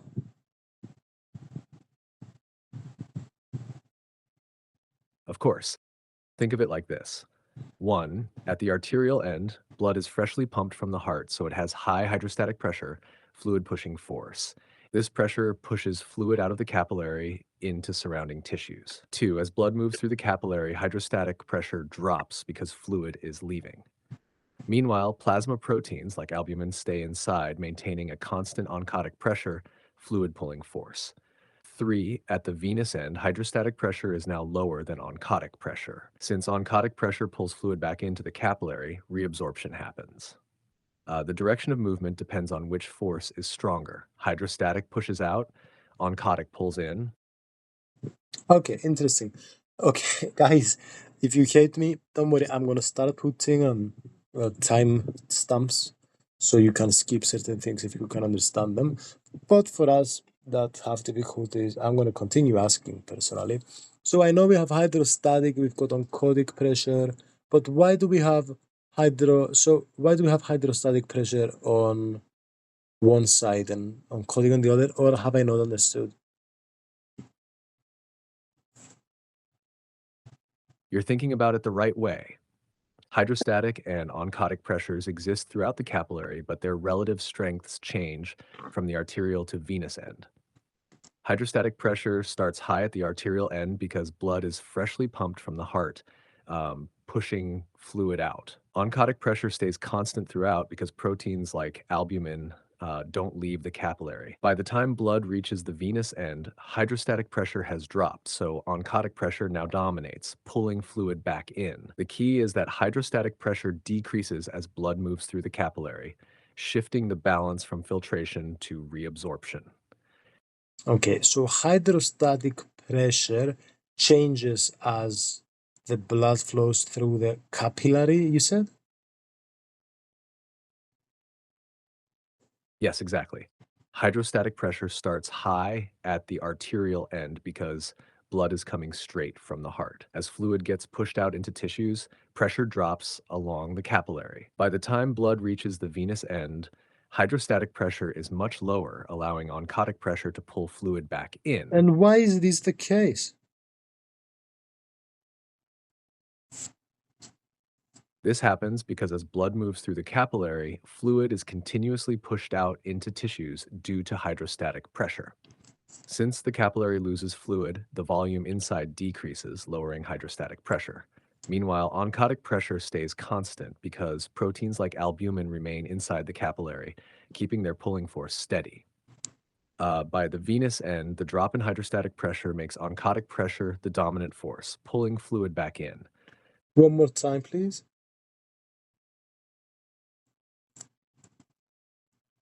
Sure, as blood moves through the capillary, fluid is pushed out, reducing the amount of fluid inside. This causes hydrostatic pressure to drop along the way. Meanwhile, oncotic pressure stays the same because proteins like albumin don't leave. By the time blood reaches the venous end, hydrostatic pressure is lower than oncotic pressure, so fluid gets pulled back in.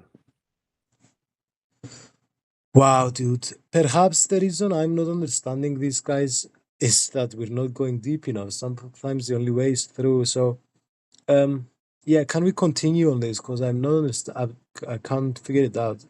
This is good. Absolutely. Let's go deeper. Hydrostatic pressure is created by the force of blood being pumped by the heart. When blood enters the capillary from an arteriole, it's under higher pressure, pushing fluid outward through the capillary walls into the surrounding tissue. As fluid leaves the capillary, there is less total fluid volume inside, so the pressure naturally drops as blood moves forward. Think of a hose with holes. Water pressure is strong near the start, but as more water leaks out, the pressure drops further down the hose.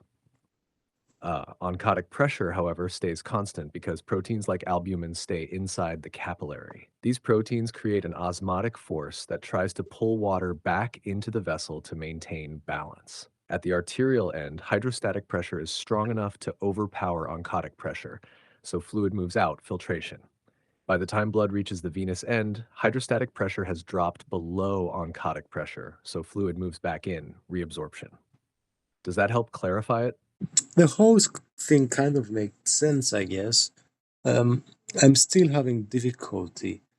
So we have hydrostatic pressure in the arterial end that decreases towards the venous end.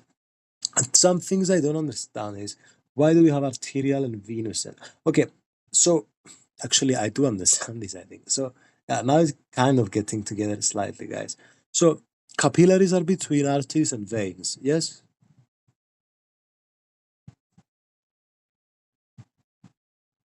Yes, exactly. Capillaries connect arteries and veins. They're the transition point where oxygen and nutrients are exchanged between blood and tissues. Arteries bring high-pressure, oxygen-rich blood into capillaries. Veins take low-pressure, oxygen-poor blood away from capillaries back to the heart. That's why capillaries have an arterial end closer to arteries and a venous end closer to veins. Got it. Okay, so now that I've put it into perspective with the bigger picture, you're saying that the arterial end of the capillary is when we will have this filtration, and and there's going to be an increase in this filtration as we have as an unwanted effect of CCBs. Yes. At the arterial end of the capillary, hydrostatic pressure is high, so fluid is pushed out, filtration. With CCBs, arterial dilation increases blood flow into capillaries, raising hydrostatic pressure even more. This leads to excessive filtration, overwhelming reabsorption at the venous end, causing vasodilatory edema, fluid buildup in tissues. Hmm. And why does it increase?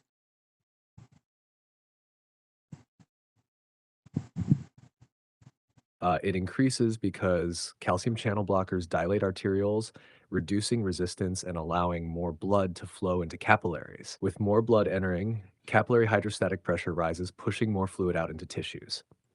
Since veins don't dilate as much, they can't drain the extra fluid efficiently, leading to edema. Okay, and why do they dilate the arteries? Guys, if this is boring, I'm sorry. The arterioles, or I'm sorry, but yeah, you can always skip this part and we'll go to the next one. It's just really important for me personally to understand, and I think, to be honest, I'm sure a lot of people haven't either. Great question. Calcium channel blockers, CCBs, dilate arterioles because they block L-type calcium channels in smooth muscle. Normally, calcium enters smooth muscle cells and activates contraction, making blood vessels constrict. When CCBs block calcium entry, smooth muscle relaxes, causing arteriolar dilation and lowering blood pressure. One more time.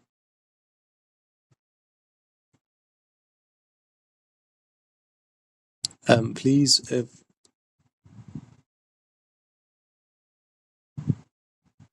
Of course, CCBs block L-type calcium channels in arterial smooth muscle. Normally, calcium enters these cells and triggers contraction, narrowing the vessel. When CCBs prevent calcium entry, the muscle stays relaxed, causing arteriolar dilation and reducing blood pressure. hmm. But I don't understand why dilation. Is it because basically we won't have contraction? The relation comes from how smooth muscle contracts. One, calcium is needed for contraction. It binds to Okay, calmodulin, activating makes MLCK, sense. which makes the muscle contract. Two, CCBs block calcium entry, so calmodulin stays inactive, MLCK doesn't work, and the Nice. muscle can't contract. Three, without contraction, the arteriole stays relaxed, dilated, Mm, reducing resistance and lowering blood pressure. interesting. The key is that calcium is the signal that tells smooth muscle to contract. Without it, the muscle can't tighten. Excellent, excellent. And the dilation then will increase the filtration because of more surface area.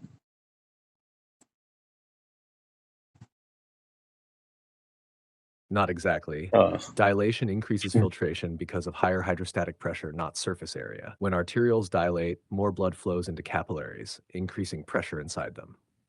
This stronger pressure pushes more fluid out into tissues, overwhelming reabsorption, leading to vasodilatory edema.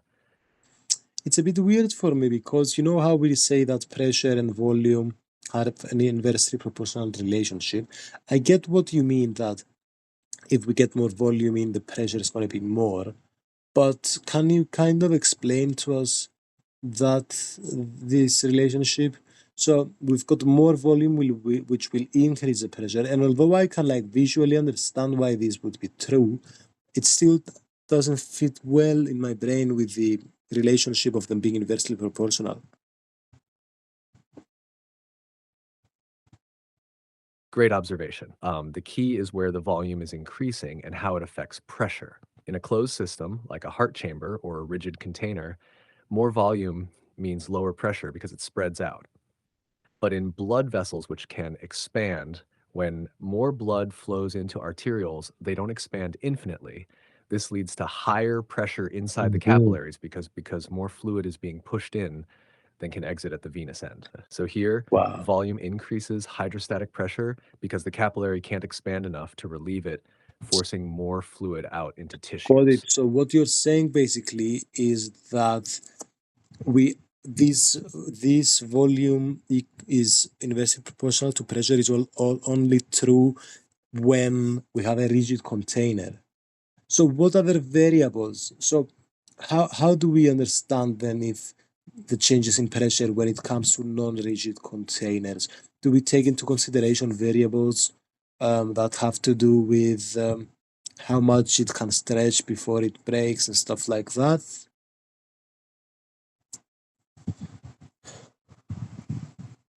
Yes, exactly. In a non-rigid container like blood vessels, pressure depends on three main factors. One, volume of fluid inside.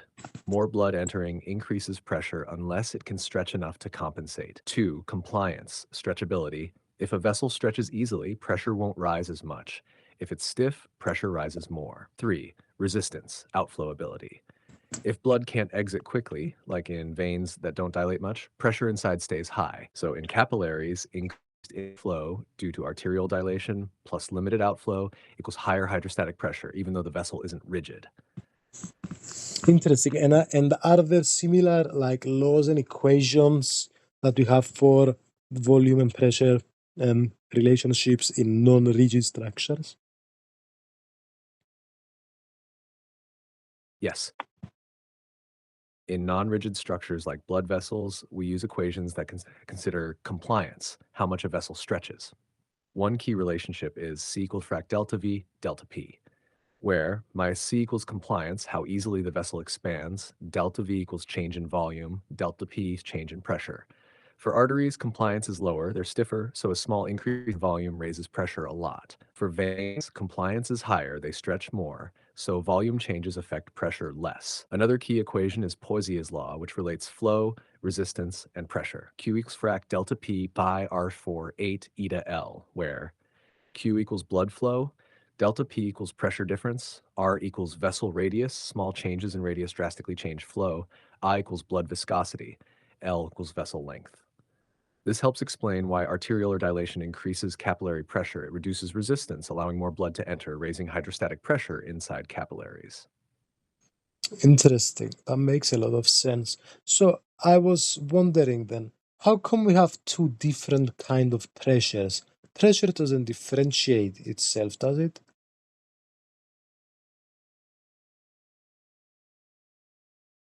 Great question.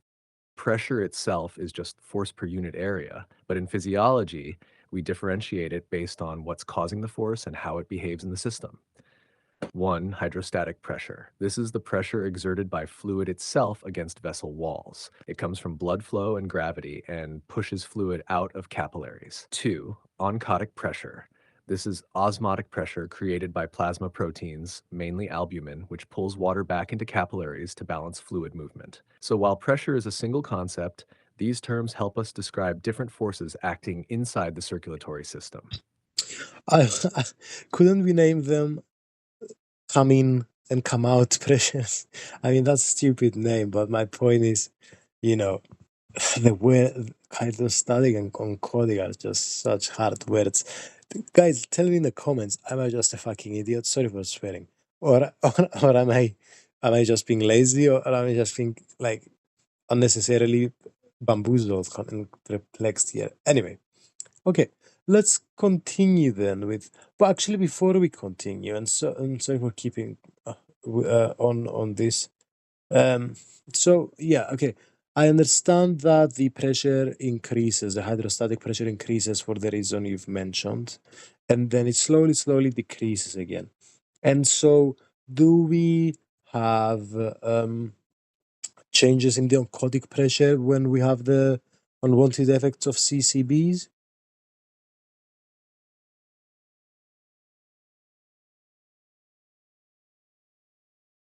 No, oncotic pressure stays the same because plasma proteins like albumin don't leave the capillary. The problem with CCBs is that hydrostatic pressure increases too much, pushing more fluid out than oncotic pressure can pull back in. Since oncotic pressure is unchanged, the imbalance leads to excess fluid buildup in tissues. That's why we get vasodilatory edema. And you mentioned that oncotic pressure is due to plasma proteins. What other things cause the oncotic pressure and the hydrostatic pressure to behave the way they do?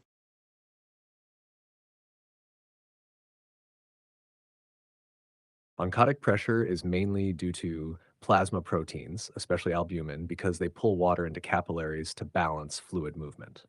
Other factors that influence oncotic and hydrostatic pressure include 1. Capillary permeability. If capillaries become more leaky, e.g., inflammation, proteins can escape, lowering oncotic pressure and causing edema.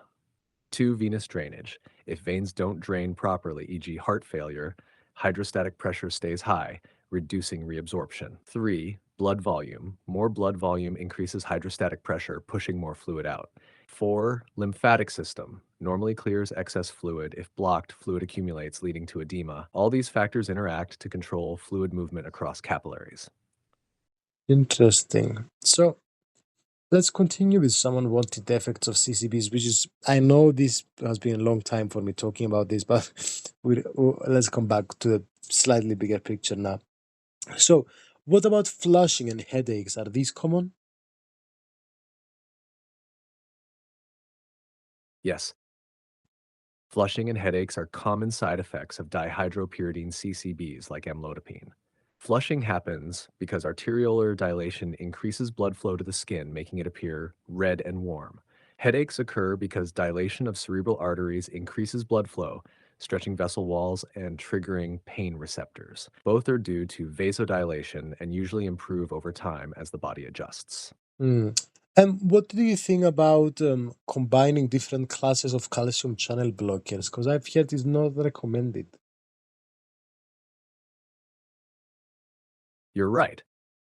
Combining different classes of CCBs, dihydropyridines plus non-dihydropyridines, is usually not recommended because it can lead to excessive cardiovascular effects. Dihydropyridines, e.g., amlodipine, lower blood pressure by vasodilation. Non-dihydropyridines, e.g., verapamil, diltiazem, reduce heart rate and contractility. Together, they can cause dangerous hypotension, bradycardia, or heart failure, especially in patients with pre-existing cardiac issues. Hmm. Interesting. And what about combining CCBs with beta blockers?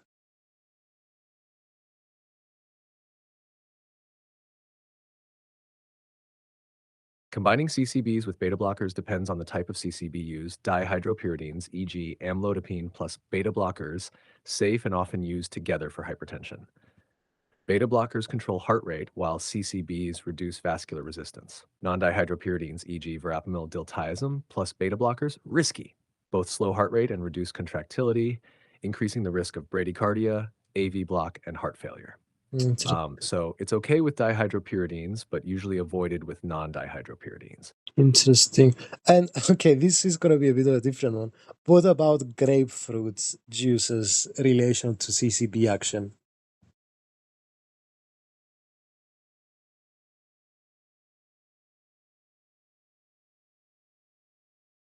Grapefruit juice inhibits CYP3A4, an enzyme that metabolizes many drugs, including calcium channel blockers, especially dihydropyridines like amlodipine and nifedipine. When CYP3A4 is blocked, CCB levels increase, leading to stronger effects. This can cause excessive vasodilation, hypotension, dizziness, and edema. That's why patients on CCBs are often advised to avoid grapefruit juice. Hmm, interesting. Okay, let's jump to thiazides and thiazide-like diuretics. What's the difference?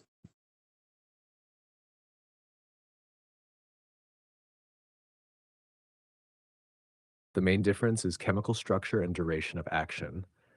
Thiazide diuretics, e.g., hydrochlorothiazide, have a thiazide ring and a shorter half life, meaning they need more frequent dosing. Thiazide like diuretics, e.g., chlorthalidone, indapamide, lack the thiazide ring but act similarly.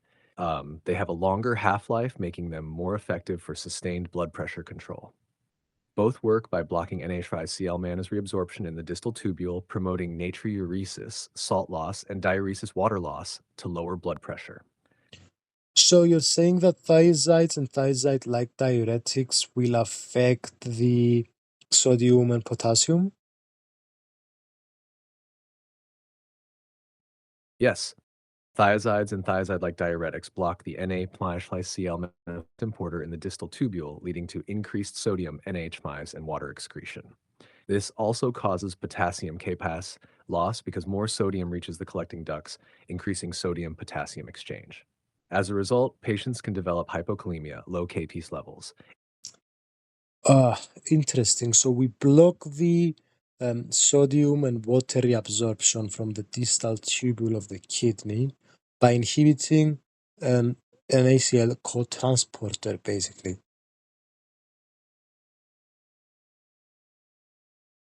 Yes, exactly. Thiazides block the Na-Cl importer in the distal tubule, preventing sodium and water reabsorption. This leads to more sodium and water loss in urine, reducing blood volume and lowering blood pressure. But it also Yeah. increases potassium loss, which can cause hypokalemia. Got it. And basically, what's going to happen is they are going to be excreted in a higher amount. There will be an increase in water excretion, reduced fluid volume in the circulation, and the blood pressure will lower as a result. Can this cause like metabolic acidosis?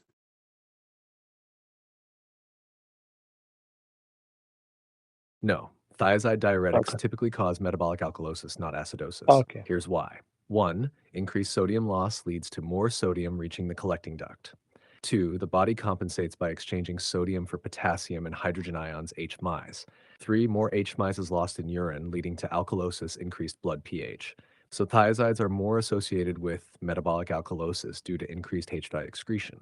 But we'll have more potassium.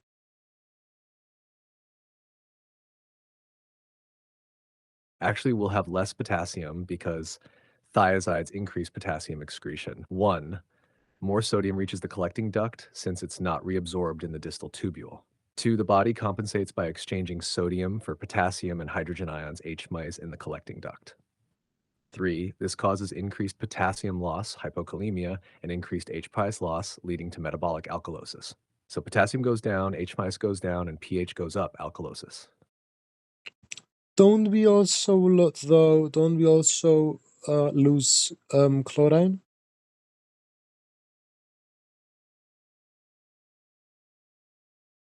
Yes, chloride Cl- is also lost, and this contributes to metabolic alkalosis. 1. Thiazides block the Na-Cl symporter, so both sodium and chloride are excreted in urine. 2. Low chloride levels, hypochloremia, reduce the kidney's ability to excrete bicarbonate, HCO3, causing alkalosis. This is called hypochloremic metabolic alkalosis, meaning alkalosis caused by chloride loss rather than just H- loss. So the chloride loss um, won't that make things more acidic? No, chloride loss actually promotes alkalosis, not acidosis. Here's why. 1. Chloride is needed to balance bicarbonate, HCO3 in the blood. 2. When chloride is lost, bicarbonate levels increase relative to chloride, making the blood more alkaline, higher pH. 3. The kidney normally excretes excess bicarbonate, but without enough chloride, it holds onto bicarbonate, worsening alkalosis. So losing chloride means less acid, H- and more bicarbonate, leading to metabolic alkalosis. Could you explain this one more time, please? Of course. Chloride loss leads to metabolic alkalosis because it disrupts the acid-base balance. 1. Normally, chloride helps the kidney excrete bicarbonate, HCO3 medicine, to maintain pH balance. 2. When chloride is lost, as with thiazide diuretics, there's less chloride available, so the kidney holds on to bicarbonate instead of excreting it. 3. More bicarbonate in the blood makes it more alkaline, leading to metabolic alkalosis. So low chloride equal to high bicarbonate retention equals alkalosis. Interesting. Could I'm still slightly confused. Can you break it down a bit easier?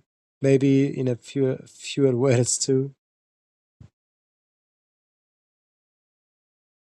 Sure. Chloride loss means the kidney can't excrete bicarbonate HCO3 manners properly. With less chloride, the kidney holds onto bicarbonate, making the blood more alkaline. I This see. leads to metabolic alkalosis instead of acidosis. Okay, that makes sense. Okay. And Okay, we've talked about hypokalemia. How about other unwanted effects like increase in blood lipids or increase in urate or increase in blood glucose?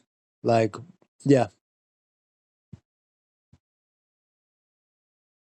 Yes, thiazide diuretics can cause hyperlipidemia. They increase LDL and triglycerides, though this effect is usually mild. Hyperuricemia. They reduce uric acid excretion, increasing the risk of gout. Hyperglycemia. They impair insulin release and sensitivity, raising blood glucose levels, especially in diabetics. These effects are dose dependent and more common with higher doses. and why do they occur? Can we go into the mechanisms and can we explain what urate is, what blood glucose and blood lipids are?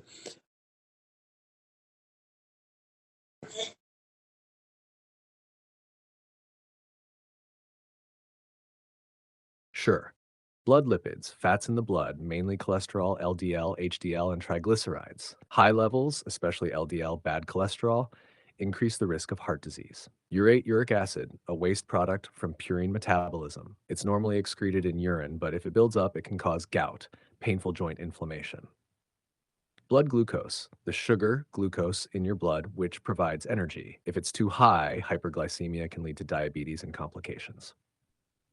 Interesting, interesting.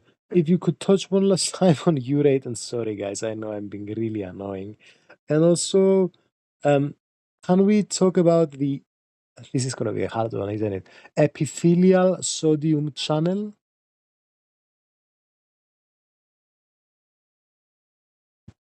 Not annoying at all. Like urate, uric acid. Urate is a waste product from purine breakdown found in DNA and food like red meat.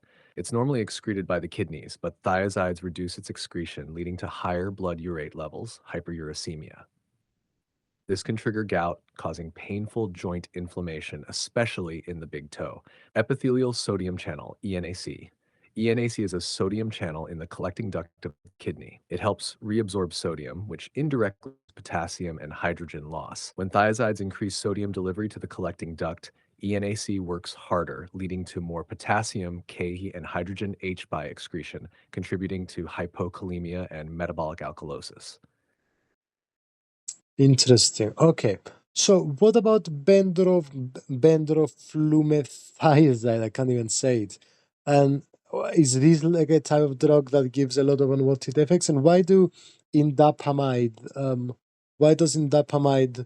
give less side effects? Give us the example in urate, for instance.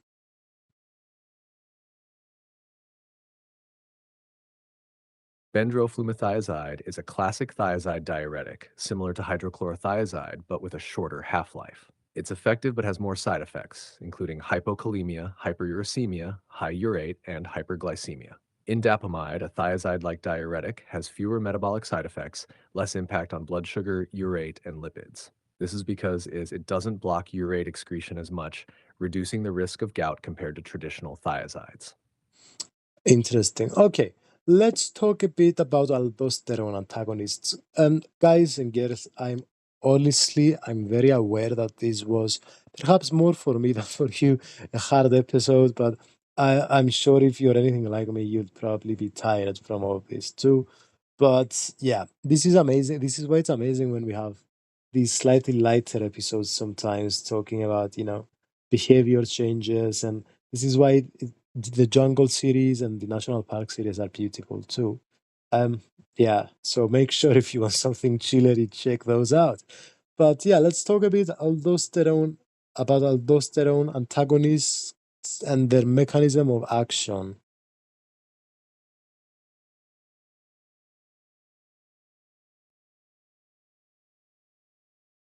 Aldosterone antagonists like spironolactone and eplerenone block the effects of aldosterone in the kidney, specifically in the collecting duct. Mechanism of action: 1. Aldosterone normally increases sodium NH reabsorption by upregulating ENAC, epithelial sodium channels, and pumps.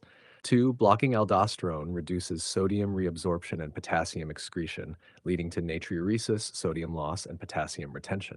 3. This makes them potassium sparing diuretics, helping to treat hypertension, heart failure, and hyperaldosteronism.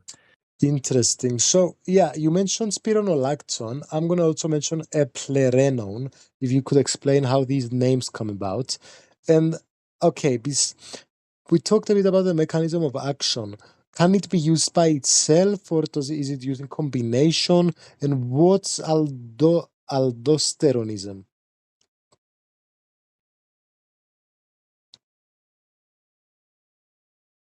Hash name origins, spironolactone comes from spiro, referring to its chemical ring structure, and lactone, a type of organic compound.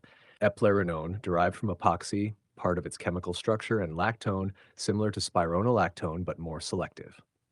Aldosterone. Aldosterone is a hormone produced by the adrenal glands that increases sodium reabsorption and potassium excretion in the kidney.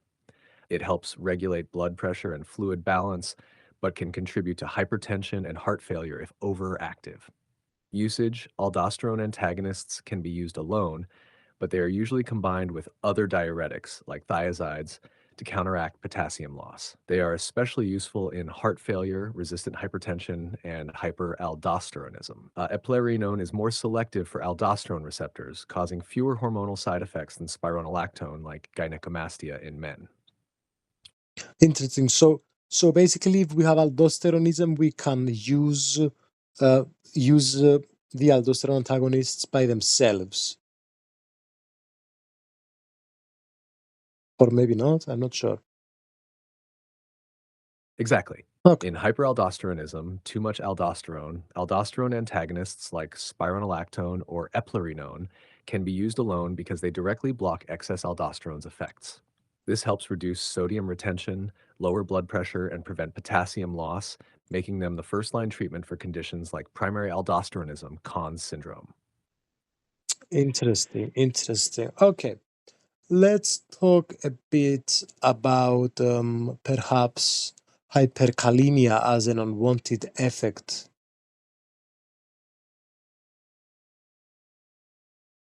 Hyperkalemia, high potassium, is a major side effect of aldosterone antagonists because they reduce potassium excretion in the kidney. 1. Aldosterone normally increases potassium loss by stimulating NAK exchange in the collecting duct. 2.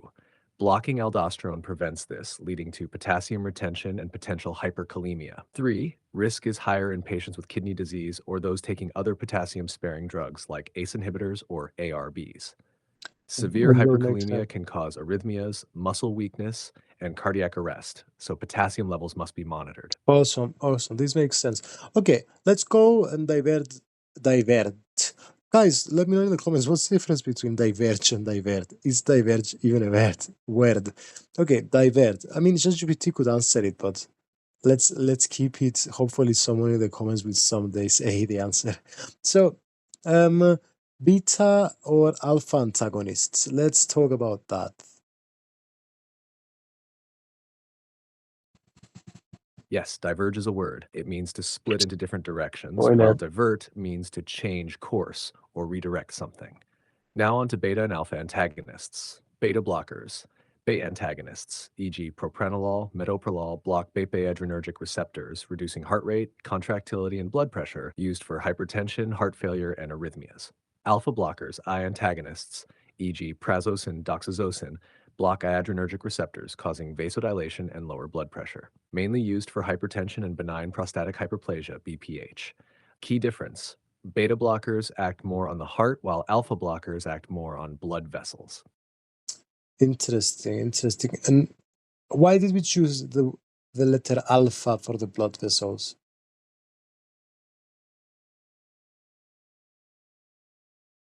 Great question.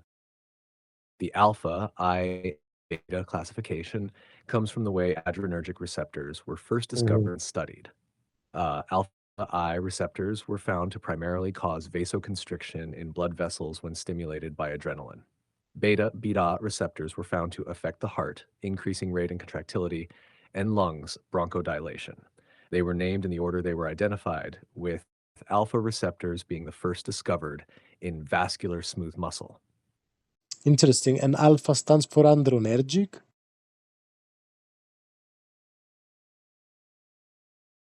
Varsågod. Hoppas du gillade No, diskussionen. please Vi let's ses i keep it in nästa English. avsnitt. Could you keep it in English, please?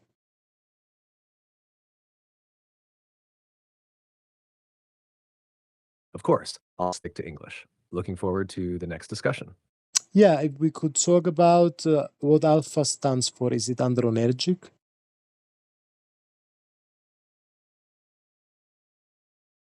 No, alpha A doesn't stand for adrenergic. It's the classification given when these receptors were first discovered. The adrenergic part comes from adrenaline, epinephrine, and noradrenaline, norepinephrine, Mhm. which activate these receptors. Alpha, A, and beta, beta were simply labels used to distinguish different effects of these neurotransmitters. So, adrenergic receptors respond to adrenaline, noradrenaline, and mostly cause vasoconstriction, while beta adrenergic receptors affect the heart, lungs, and metabolism. Interesting. So we've got, let's say we've got a decrease in cardiac output and a decrease in aortic blood flow. Will this activate the sympathetic nervous system to produce adrenaline?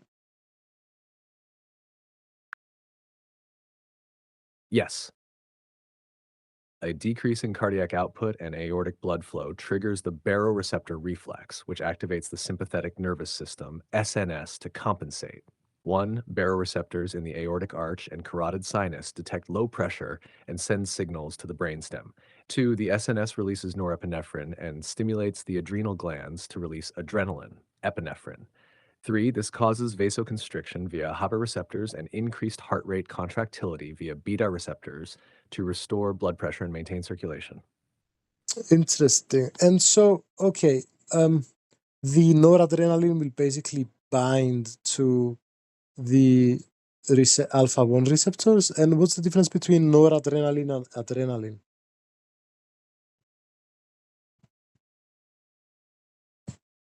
Yes, noradrenaline, norepinephrine, binds to OFF1 receptors, causing vasoconstriction to increase blood pressure. Difference between noradrenaline and adrenaline. Noradrenaline, norepinephrine, mainly acts on HABA1 receptors, vasoconstriction, and beta 1 receptors, increased heart rate and contractility. It's the primary neurotransmitter of the sympathetic nervous system. Mm. Adrenaline, epinephrine, acts on ion receptors but has more beta-2 action, causing vasodilation in muscles and bronchodilation in the lungs. It's mainly released from the adrenal medulla. Noradrenaline equals more vasoconstriction, Huberween. Adrenaline equals more heart and lung effects, beta 2. Interesting. So there are different things. And so we've got alpha 1, alpha 2, beta 1, beta 2. And all these are different. And from what I understand, alpha 1 causes arterial constriction, which increases afterload, which makes sense because the afterload, and you'll say it better than me, is the resistance that basically the ventricles will need to overcome, right? To kind of eject blood. And are we talking specifically about the left ventricle in this case or both?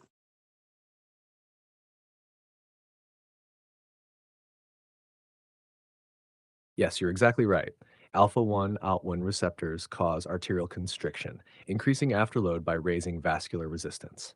This mainly affects the left ventricle because it pumps blood into the high pressure systemic circulation, aorta, and arteries. The right ventricle pumps into the lower pressure pulmonary circulation, so it's less affected by afterload changes. So when AVM receptors increase afterload, it's mostly a challenge for the left ventricle. Interesting. Okay. And let's touch a bit about alpha 1, alpha 2, beta 1, beta 2, and at the same time explain how the noradrenaline and adrenaline affect them.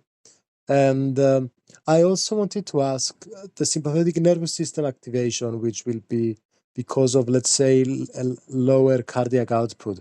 It's also going to affect the venules, right? You have reached the message cap for GPT. Free question. Alpha 1 receptors are primarily found on blood vessels and cause vasoconstriction when activated, increasing blood pressure. Alpha 2 receptors, mainly in the central nervous system, inhibit noradrenaline release, leading to decreased sympathetic outflow and lower blood pressure. Beta 1 receptors are mostly in the heart, where they increase heart rate and contractility, while beta 2 receptors are found in the lungs and blood vessels, causing bronchodilation and vasodilation. Wow, that's such a lot of information. Could you perhaps kind of summarize it in a sentence or so? Sure. Alpha 1 constricts blood vessels, raising blood pressure. Alpha 2 reduces sympathetic activity, lowering blood pressure. Beta 1 increases heart rate and force. Beta 2 relaxes airways and blood vessels. And why do these have this specific? What makes them so good in terms of the structure for this specific function?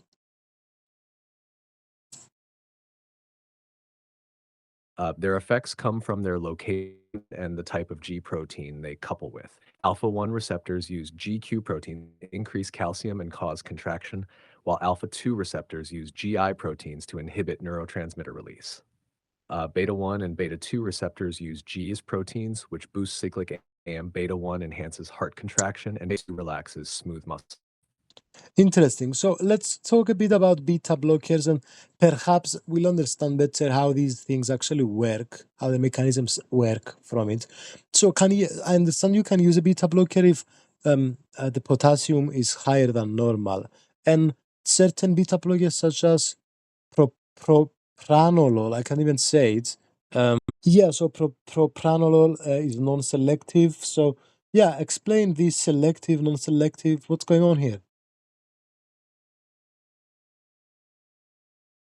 Selective beta blockers target only beta 1 receptors, primarily affecting the heart by reducing heart rate and contractility, making them useful for hypertension and heart disease.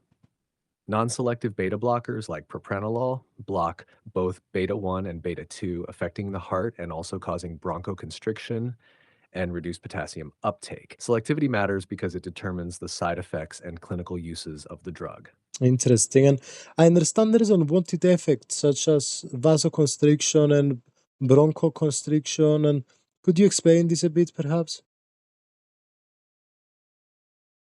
Yes, non-selective beta blockers block beta 2 receptors, which normally cause vasodilation and bronchodilation. When blocked, blood vessels can constrict, potentially worsening circulation, and airways can tighten, which is risky for asthma patients. That's why Mhm. selective beta 1 blockers are preferred in people with respiratory conditions. And what about things like fatigue and hypoglycemia?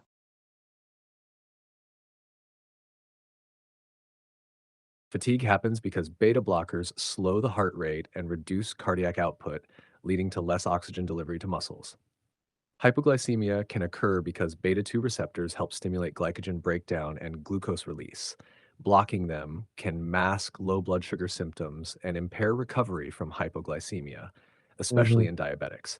Okay, guys, by the way, sorry that I'm rushing this bit. If you want to leave a comment, if you want me to kind of maybe redo a video on antihypertensives, I'd be very, very happy to do so.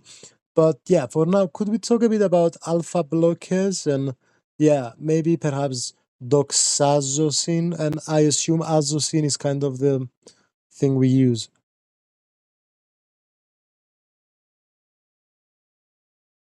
Absolutely. Alpha blockers like doxazocin target alpha 1 receptors, relaxing blood vessels and lowering blood pressure. The azocin suffix is common for these drugs, indicating their role in blocking vasoconstriction. They're useful for hypertension and conditions like benign prostatic hyperplasia, but can cause side effects like postural hypotension. And also fatigue, headaches, and edema, from what I understand. Yes, exactly. Fatigue happens due to lower blood pressure, reducing oxygen delivery. Headaches result from vasodilation, and edema occurs because relaxed blood vessels can lead to fluid leakage into tissues. These side Mhm. effects make alpha blockers less common as first line treatments for hypertension. Interesting. Can you explain to us briefly again about IP3 and calcium and constriction and alpha 1 and how these things are correlated and connected? Of course, alpha 1 receptors activate the GQ protein, which stimulates phospholipase C to produce IP3. IP3 then triggers calcium release from the sarcoplasmic reticulum, increasing intracellular calcium. This calcium binds to calmodulin, activating myosin light chain kinase, which causes smooth muscle contraction and vasoconstriction. Got it. And what about something like prostatic hypertrophy? How is this connected?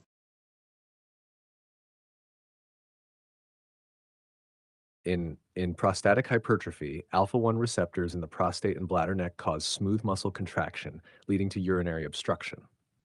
Alpha blockers like doxazosin relax these muscles, improving urine flow and reducing symptoms. That's why they're commonly used for benign prostatic hyperplasia. Interesting. Oh, interesting. Okay, and what about renin inhibitors and renal nerve denudation? When do we use this? Renal nerve denervation is a procedure that disrupts sympathetic nerve signals to the kidneys, reducing blood pressure. The Denudation. renal nerves play a key role in hypertension by promoting sodium retention and vasoconstriction. By ablating these nerves, the procedure helps lower blood pressure, especially in resistant hypertension. So, renal nerve denudation. It says this is for resistant HT. Could you explain this? Yes, resistant hypertension is when blood pressure stays high despite using 3 or more antihypertensive drugs, including a diuretic. The renal nerves contribute by increasing sympathetic activity, raising blood pressure. Denervation reduces this overactivity, helping lower blood pressure in patients who don't respond well to medication. And how do we spell denudation?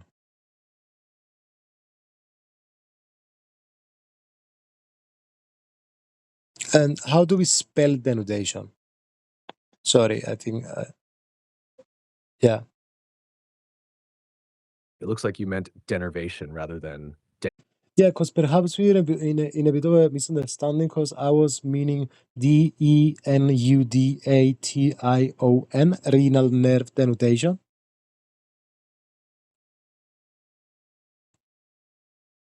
I see what you're asking. Denudation typically means the stripping away of a surface layer, but in the context of renal nerves, the correct term is denervation. Okay, fair enough. Renal nerve I'm not sure. denervation is the Nevertheless, we had a good conversation today and we talked about antihypertensives. I hope you guys found this interesting. I know there's certain things that we can do better to, upgrade the experience for everyone. And I'm going to make sure to have, again, without breaking the fourth wall, ChatGPT to be with us when, when we're the most energetic, if you know what I mean. And yeah, so yeah, thank you for listening. And ChatGPT, any last words? Perhaps if you could summarize your experience in one sentence.